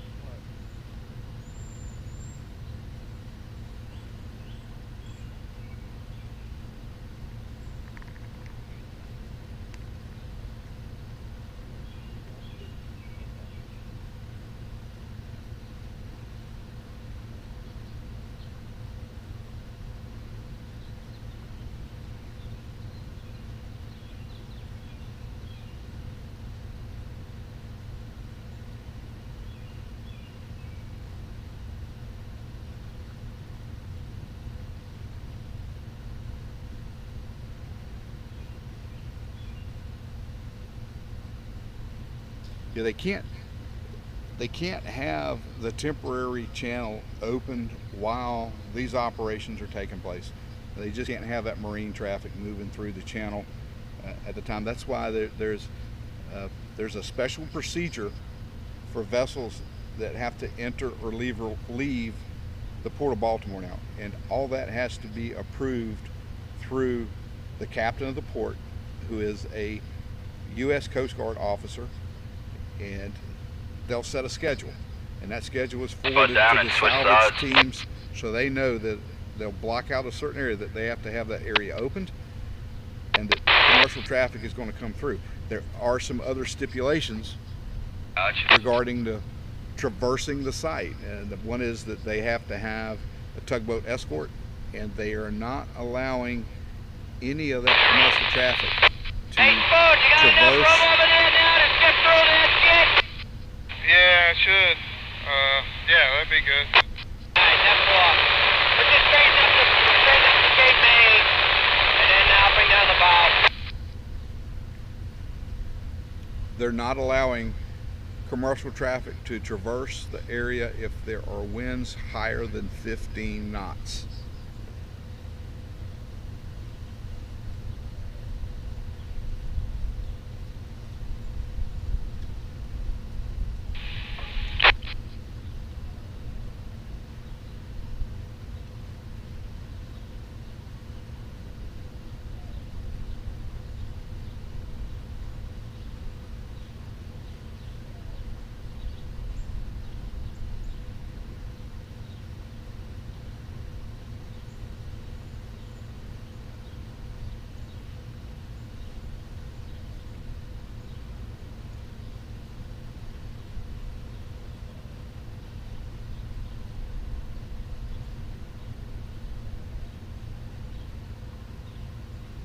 Usually when they start a lift, it's been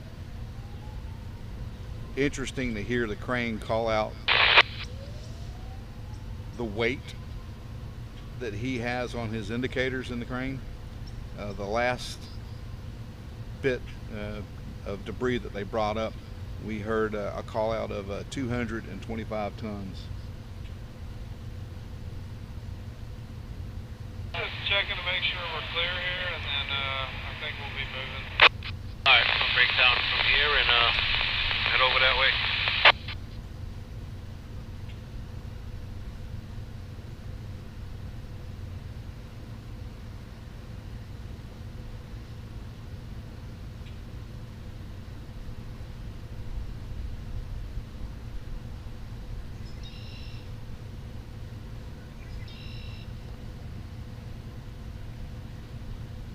1,600 of you guys are in here. Thank you for your time. watching the live from the Port of Baltimore. It's an honor, and I truly say that I would not have ever expected to have this many people with us. Thank you guys for joining us. Yeah, Tiger, I think that'll be fine.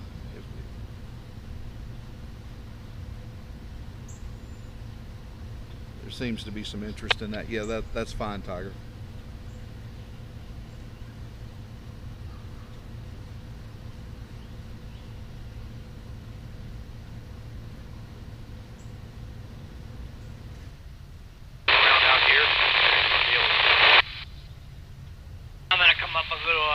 Bit more here and then just spin around and back her up where we need to be, I guess.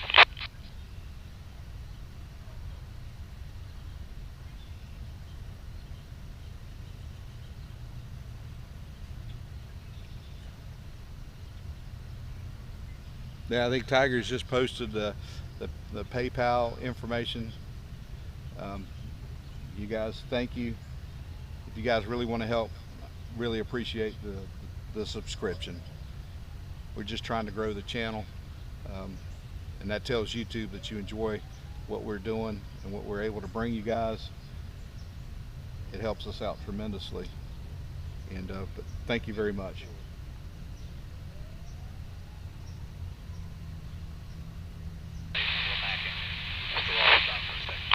You're all stopped.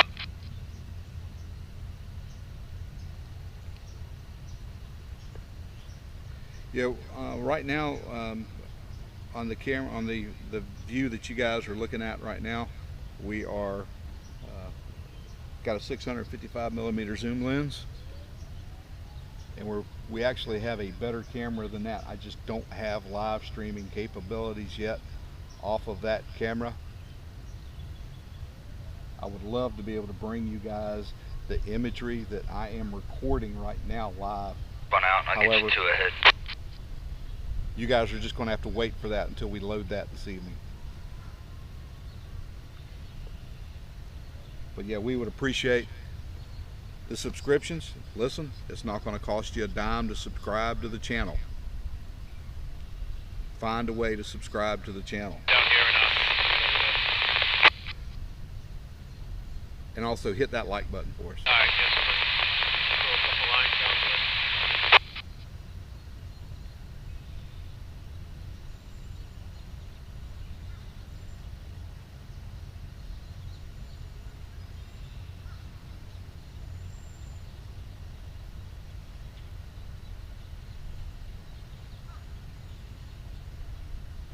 This is kind of the same thing we saw earlier with the lift we saw.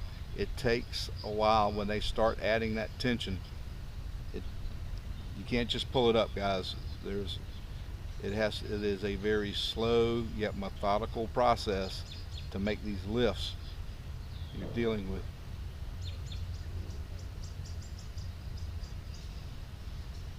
We just heard a bang come off the ship.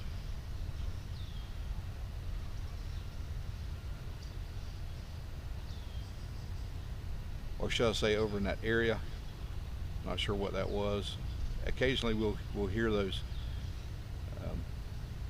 That's the first one we've heard today. Pretty far away, I'm going to have to shoot ahead to be able to get it.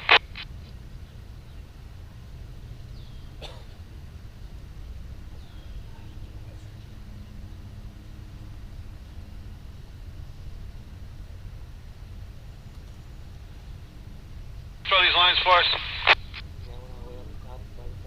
No, sorry. You know, No boat. Make a move. you know, we had it. Oh, okay.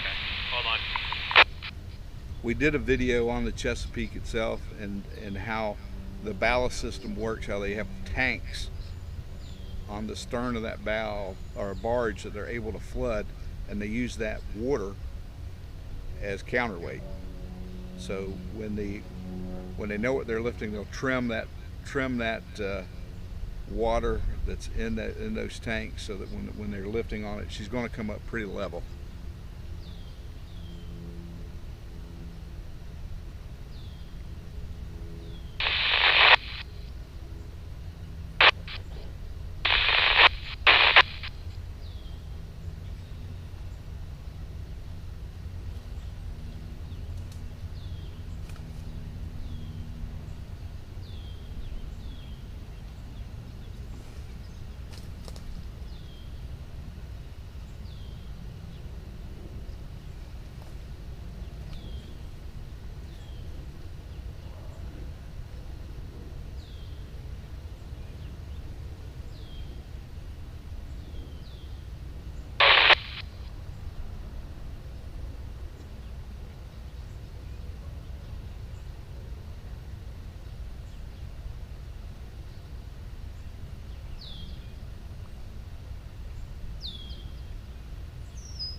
Back easy.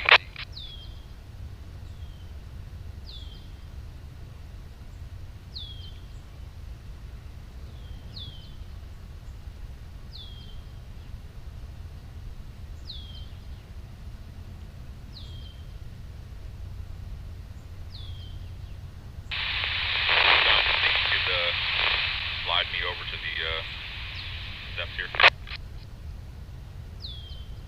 Yeah, we'll take care of that, no problem.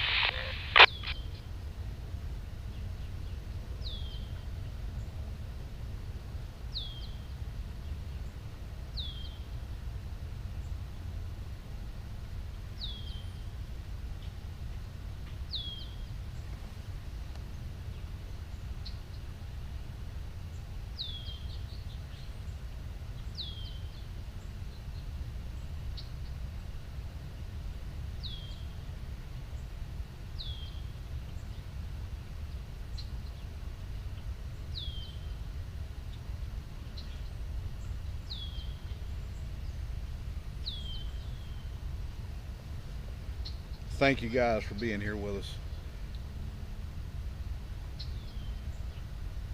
It really means a lot to me when I come.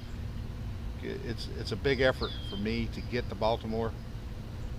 I'm trying to spend 5 days a week here, 2 days back home to handle business there, and then back for 5 days. And when we get here and I see this kind of response here, I really appreciate you guys being here and being a part of this with us. Share the feed. You guys have that capability of doing it right there. If you've got some people you think that might be interested in seeing this, you have the capabilities right there below you, right below the screen, to share this feed with other people of what's going on here in Baltimore. Okay, we'll bring you right over there. Give me a second.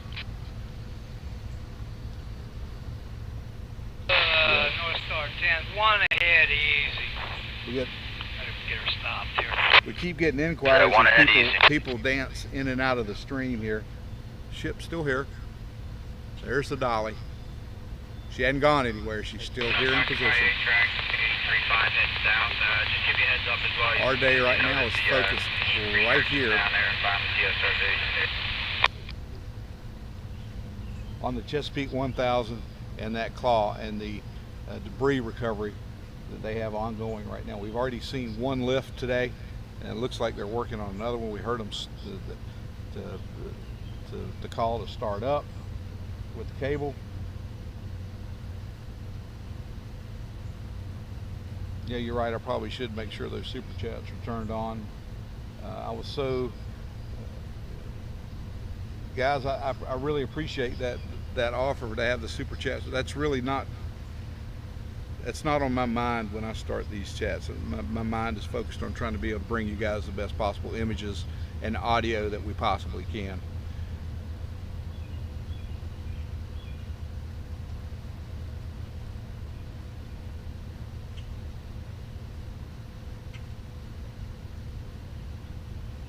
Matt, I don't know. You know, I haven't turned up my resolution. We're fighting a little bit of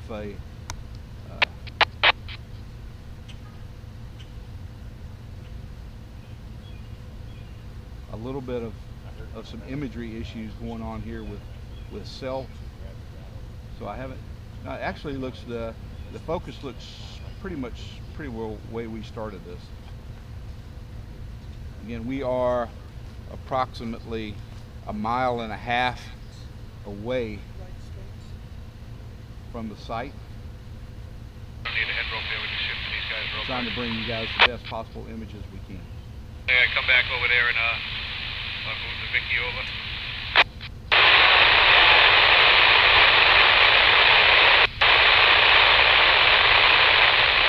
Thanks, Tyler. Okay. We do have. We do have some of that summer haze. It's a very warm day here in Baltimore. Spring is sprung.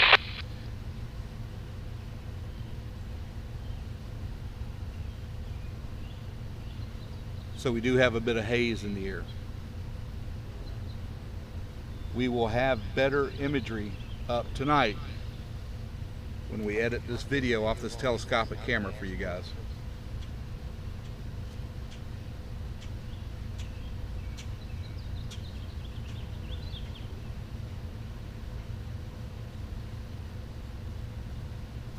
Thank you, Sharon. If we can get more people to do that, this would be incredible. 1,600 of you guys are investing your time into watching this stream, and we want to try to bring you guys the best possible stream we can. Up there. It looks like our bow's coming off. Roger that. Pinning it in.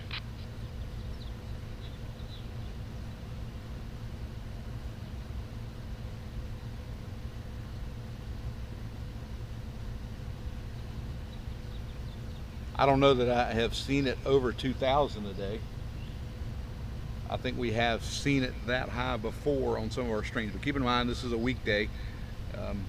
A lot of people may not have the luxury of time, and for those of you who have joined us today, we certainly appreciate you investing your time with us. We're going to try to give you some great imagery and be able to try to talk about what we see going on here in Baltimore today.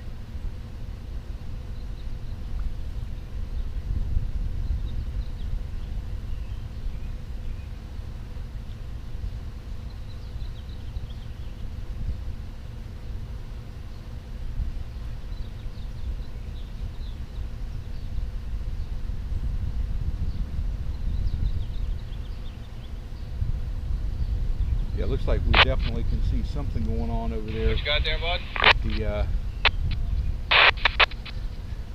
Roger. with the other crane as well.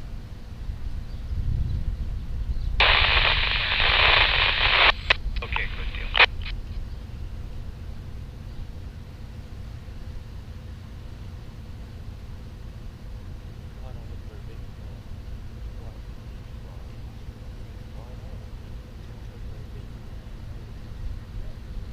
It looks like they're lowering it down onto a barge.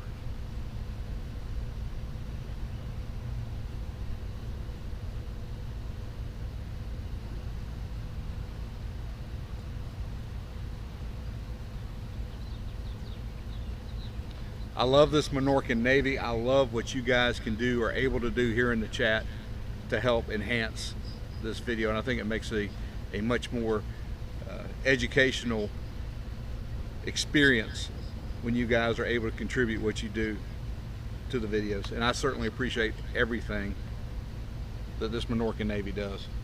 Sandro.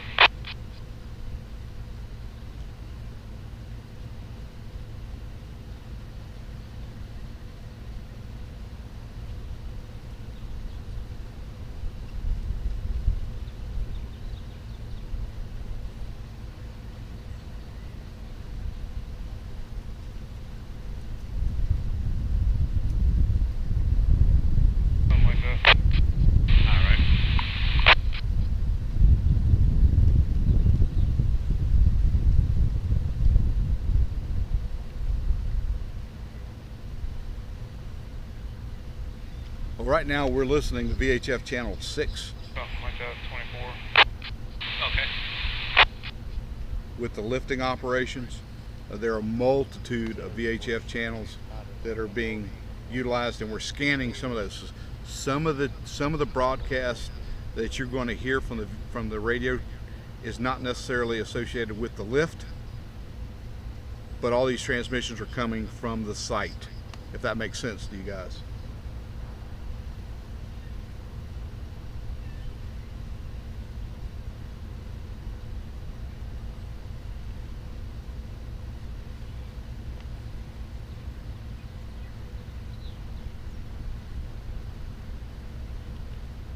This has been the focus of our attention today.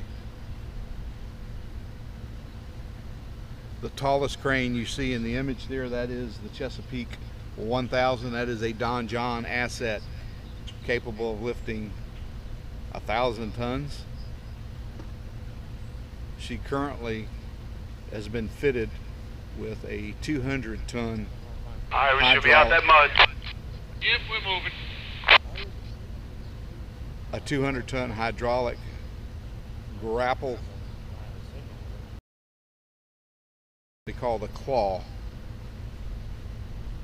and they have been working today pulling up. Seen one come up and looks like they're down again in the process of starting a lift on some more. You guys are here with us. Thanks for joining us.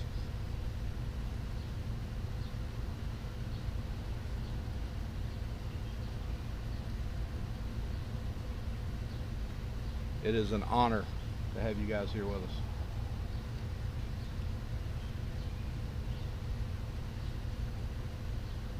Did we reach, Tiger, did we reach 25,000 subscribers? Am I looking at that correctly? I just refreshed the page. Am I seeing that correctly? We're at 25K now.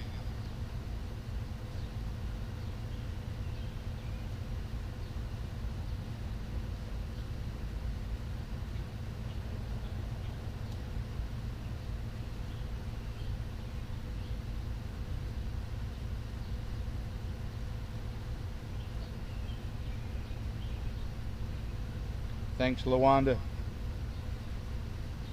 That's part of my Moran family down in Brunswick. Thank you. Thank you for being here with us.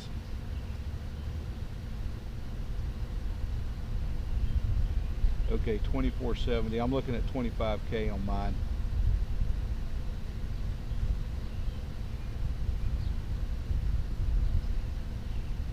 That'd be nice. That would really be nice. It'd make my day if we could see that number of 25,000. If we could get 25,000 subscribers today, I would. It made my efforts worthwhile.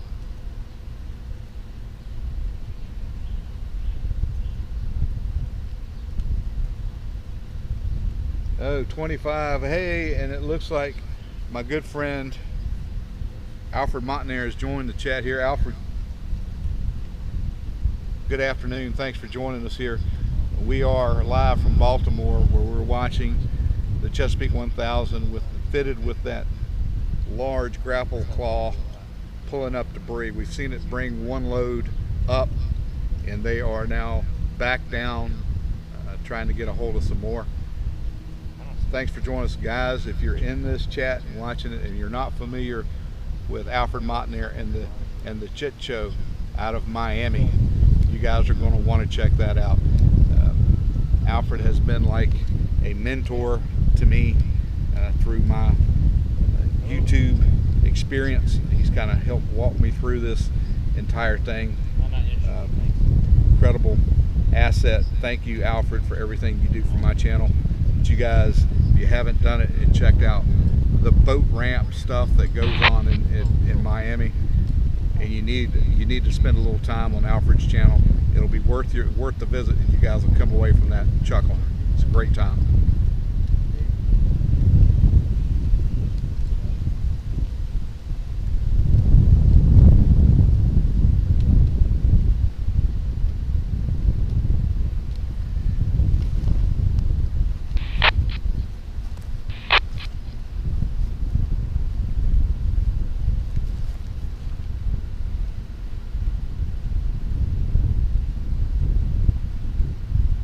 Here, or you'll have to ask them. I'm not sure where they're going. Okay, well, we'll get over there anyway. All right, thanks.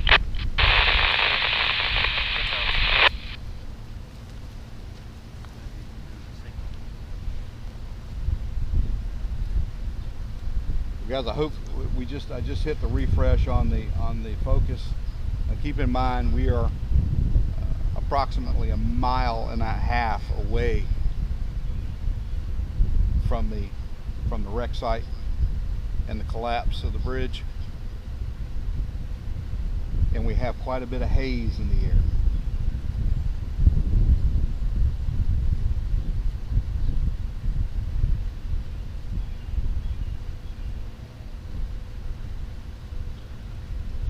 I think the projected day, we just had a discussion, Alfred, with well, here it is, Dr. Mercogliano. We understand the powers that be are hoping to see this ship move by the 10th of May. So as that day approaches, we can anticipate seeing a lot of activity surrounding the actual process of getting the Dolly set to be moved. Hopefully by that time we'll see that the steel that is on the ship from the bridge will be removed, and there's inspections that they'll have to make before it is actually moved. It'll be made, and then maybe on the 10th, hopefully on the 10th, the ship will be moved.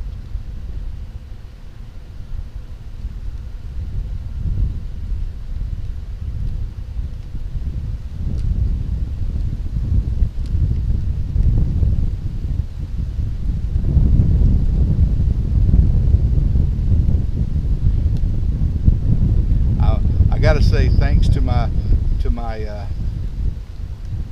road crew that are here with me today. Ralph and Kirk are here. Kirk is he is 1970 Nissan Fairlady Z, his YouTube channel, and Ralph is Toro 220.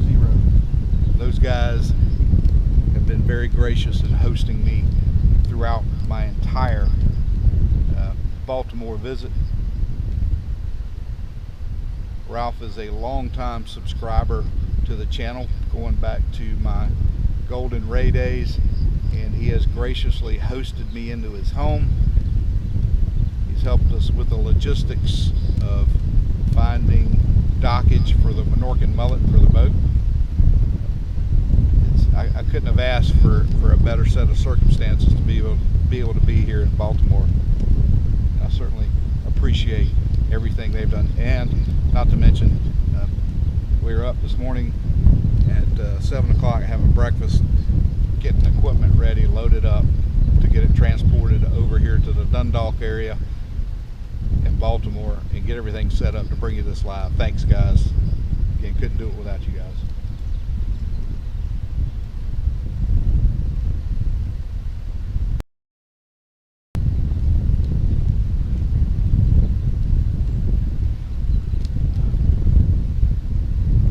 I would expect once that determination is made that the Dolly is going to be moved, I can assure you it's going to be done with the aid of tugboats. I'm sure multiple tugboats. There'll be a lot of coordination between the tugs that are actually going to be moving the ship and the salvage masters from Resolve, who are going to be in position to coordinate the entire event. It's going to take a lot of coordination to get the ship moved without causing any further damage to the ship. I can't stress how important that is to happen in a very carefully choreographed event. The last thing you want to see is additional issues develop as a result of opening up the hull of the ship.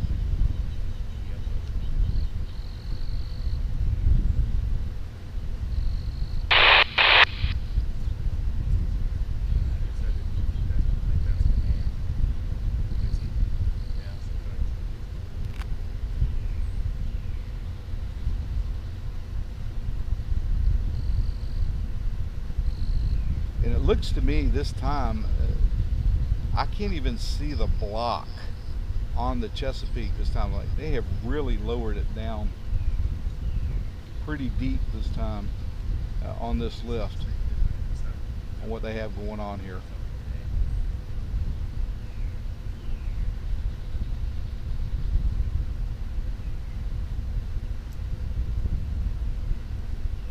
You know, Marty, you're so right. Adverse weather on a job site like this can greatly affect the productivity, especially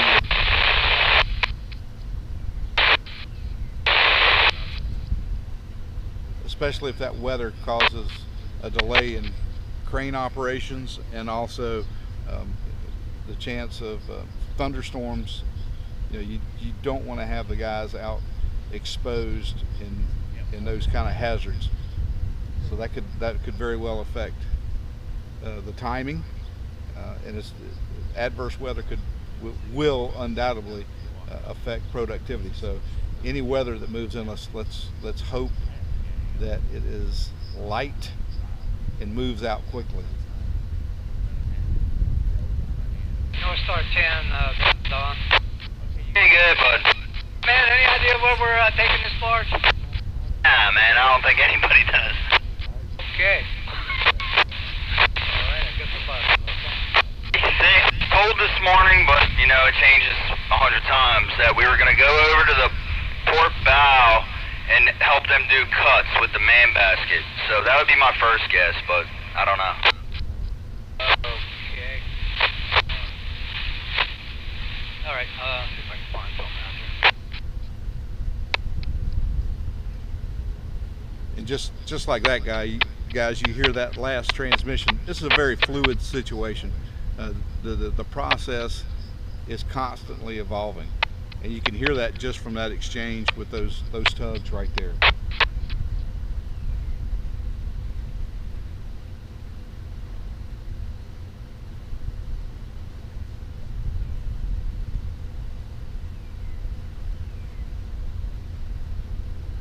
Calling the side with the Connex box is going to go to 866.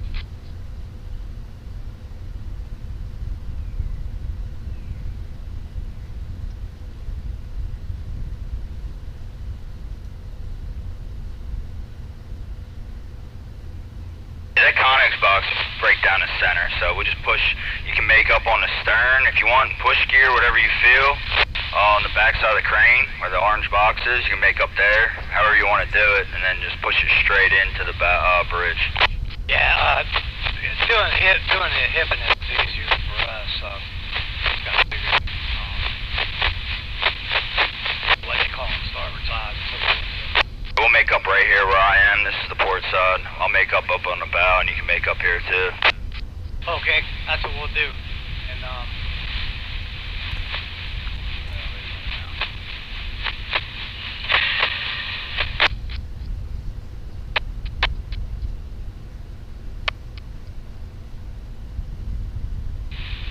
okay, all right.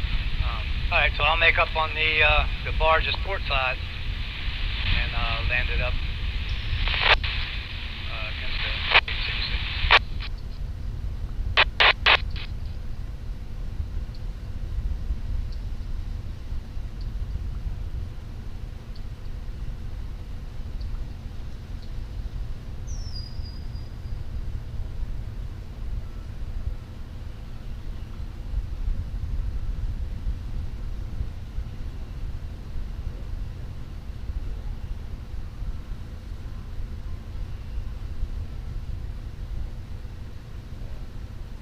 What's in the containers? That's a great question. I'm going to assume that some of those containers contain nothing but air. There are probably some empty containers because they have to go back and be refilled from their points of destinations in other areas of the world. And then of course there's going to be quite a few on there that are in transit with that are full with products that people use every day throughout the world. To say what's in them, you know, it would be a surprise and a guess to do so.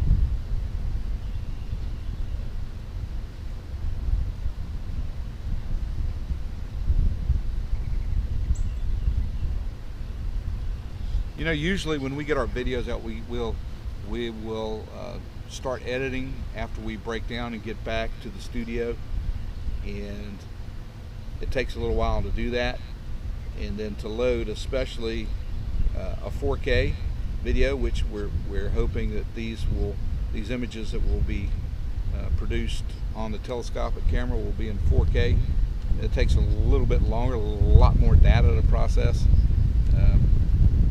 We'll hopefully have those up before 7 tonight. It may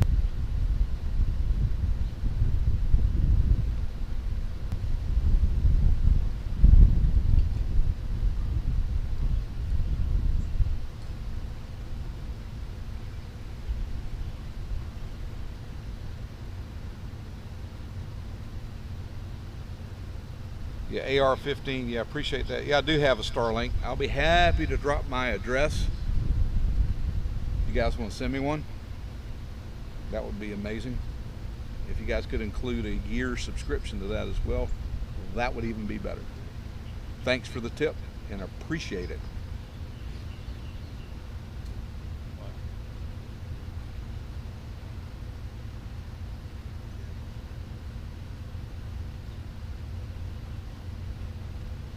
Another reverberation similar to the ones we'd just discussed a little bit earlier.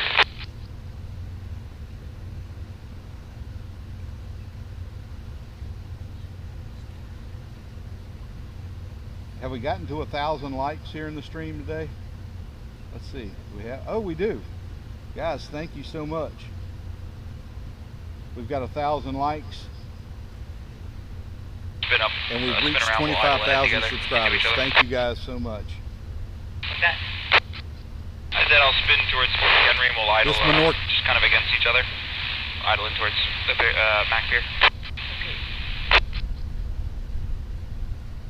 This Minorcan Navy has been so good to me.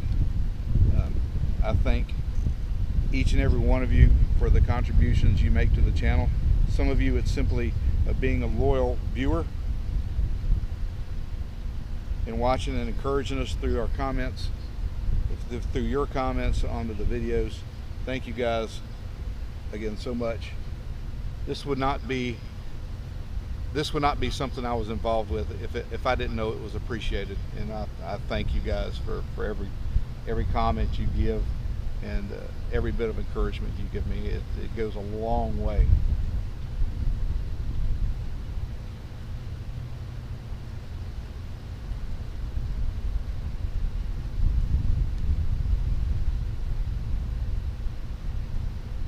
It looks like now I can see, it looks like the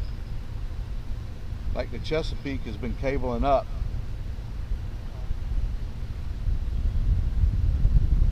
And you guys, can we? Correct, and the tilt sensors on the port side. I can make out that the block is coming up, and it looks like I can see the straps that maybe go down to the claw. Let's take a look and see here. Maybe we'll see it break the water here.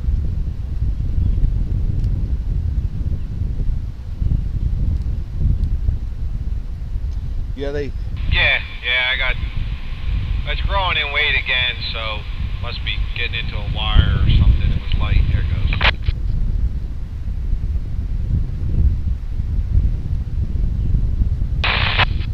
Solid.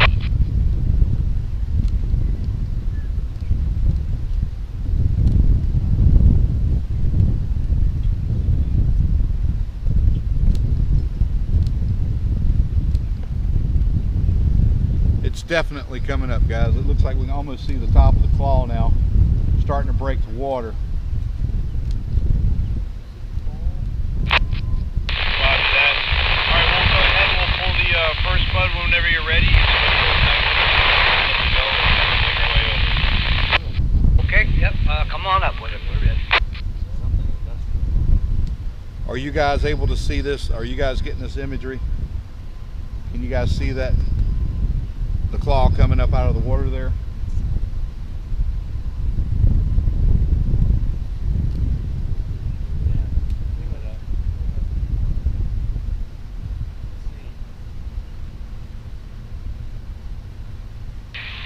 You want me to cut loose and just follow you around, or you want me to stay alongside this boat? This barge is pretty light compared to the other one. Yeah, actually, if you don't mind, I'll just let you stay right there. If you drag on it, you don't crab as bad, you know. Alright, sounds good. We're gonna get get shot killed by the debris scow.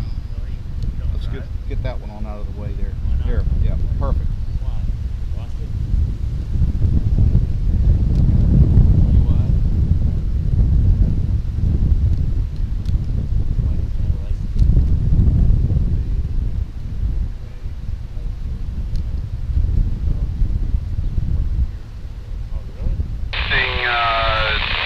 Unusual some of the jokes and whatnot. I talked to Peter real quick, and he said Donjon says they're not moving anything over there off your port, but I just want to keep you up to date. Donjon is making the pick as we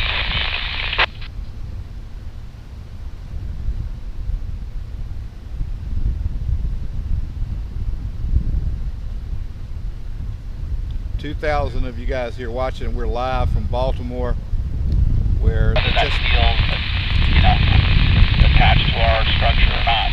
Donjon currently has steel in their jaw, and they are making a pick. Yeah, 10-4. Yeah, I don't know if you guys are up there working on it, but you might want to consider otherwise. Copy that. Juan, did you get that copy?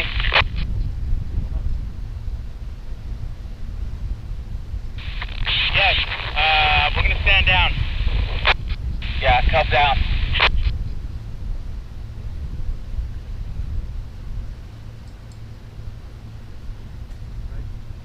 yeah, we're going to ask you guys refrain from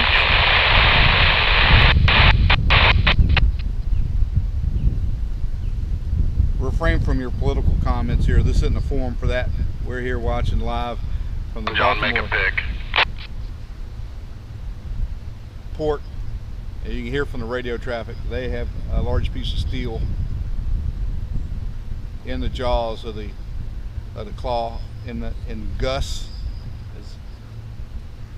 That's what the guys call out there. That's their nickname for that device, that large hydraulically operated salvage claw. The grapple there, and it's coming up.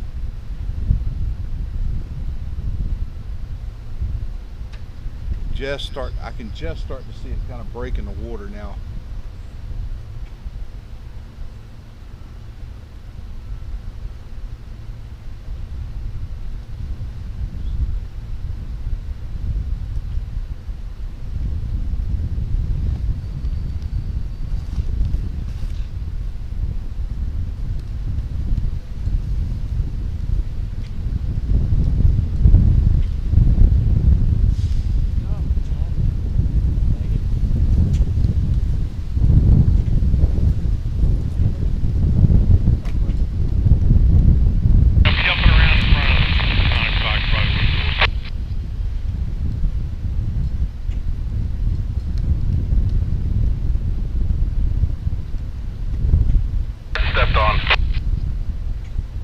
Are you still observing unusual movement of the structure?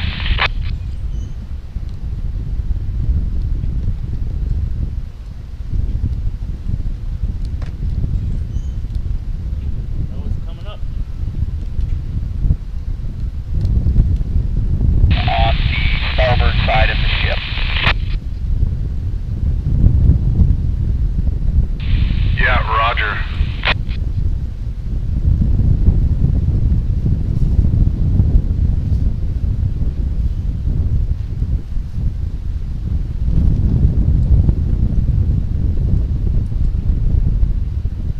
You up there? Yeah, go ahead.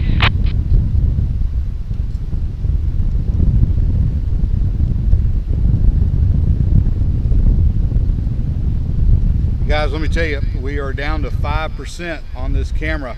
I'm going to have to swap out a battery. We're probably going to for just 10 seconds. Lose feed. Should not lose.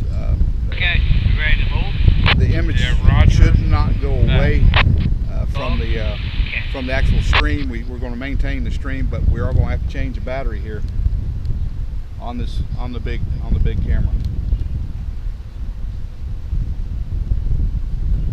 But we're going to stay here with you as long as we can before that happens. Incredible images here live from Baltimore. Back up a little bit and we'll slide over to starboard and we'll set up in that next spin. Okay. No problem. We're all set, ready to go. Alright. Y'all set, Alessandro? Yes, sir. Coming up. Alright, whenever you're ready.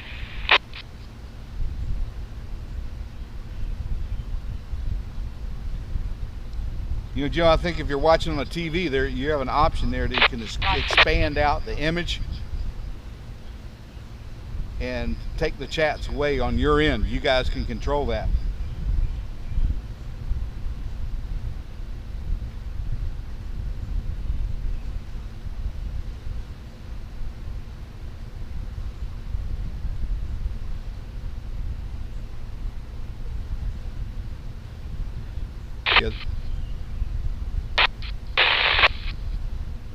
The images that we will have tonight from the telescopic camera will be much better than what you're seeing on the live channel. I can promise you guys that. If you want to check back a little later, if you haven't done it yet, subscribe to the channel. Make sure that notification bell is checked so that when we drop the video tonight, you guys will get notified.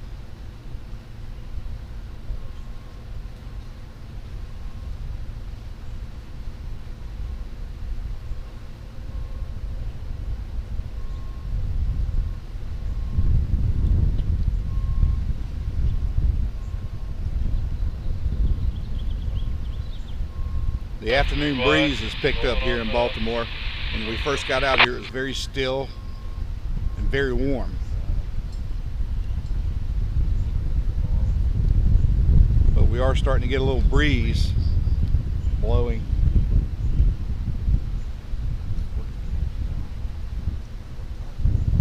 The Dolly is just to the right, guys. We are, for you guys that are just joining us, the Dolly has not gone anywhere. It's still there.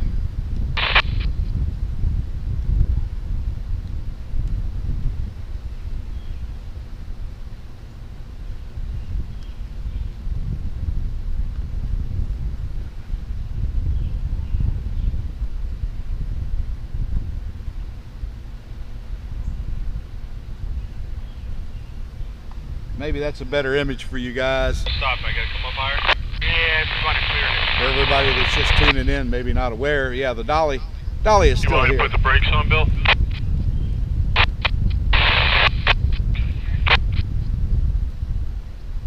Work one easy, Dave. One clutch easy.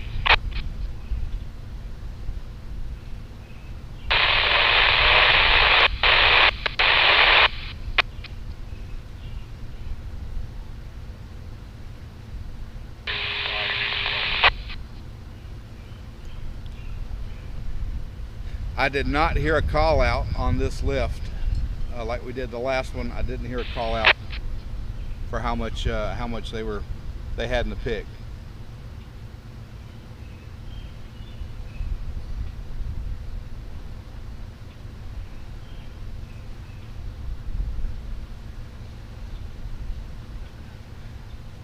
Apologize for the flagpole. There is a flagpole that is right in the middle of the image here, guys, and that's something we just have to deal with. Thanks so much to Rob and Robin for allowing us the opportunity to come out here and be able to bring you guys these images from their property.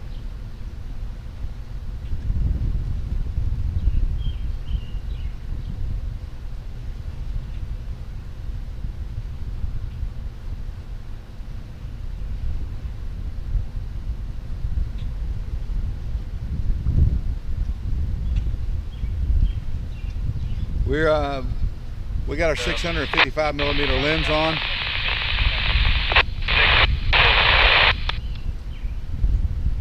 And that's the images that you guys are seeing live now.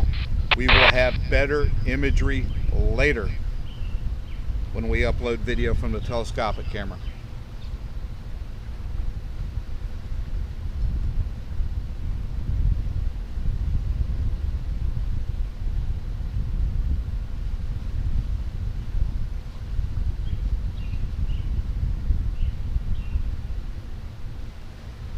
I gotta come up just a little bit higher.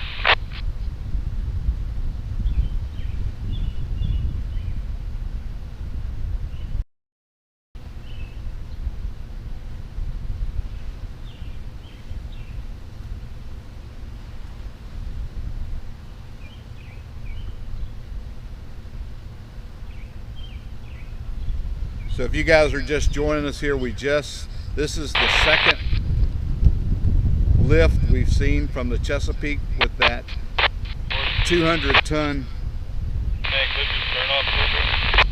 Lift and stern off. salvage grapple attached to it. Water down, lift on the stern, stern's lifting off now.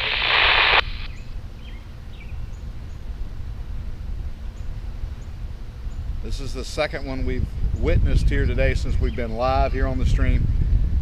That is the Donjon asset Chesapeake 1000 with that hydraulically operated claw on loan from TNT Salvage over in Texas.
Guys, I think we're going to run this stream until 3 o'clock and then we're going to end it.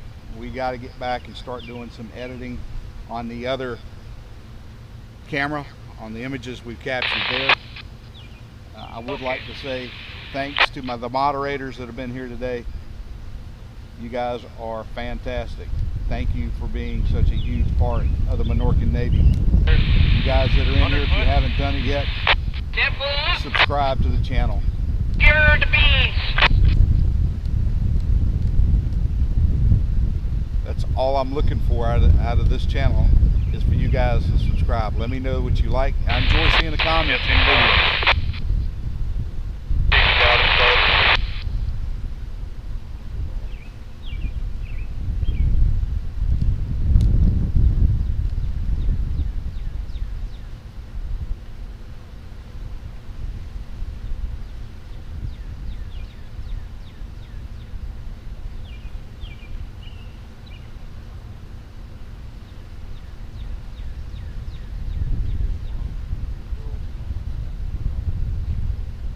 Thank you guys, really appreciate all the kind words. And 25K, that's great to see that many subscribers here on the channel. We've seen some incredible growth, and that's all because of you guys. Thanks so much.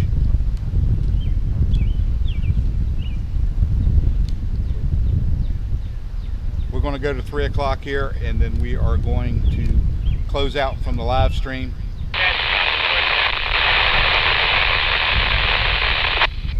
If you guys want to see more, if the weather permits, we'll be back tomorrow.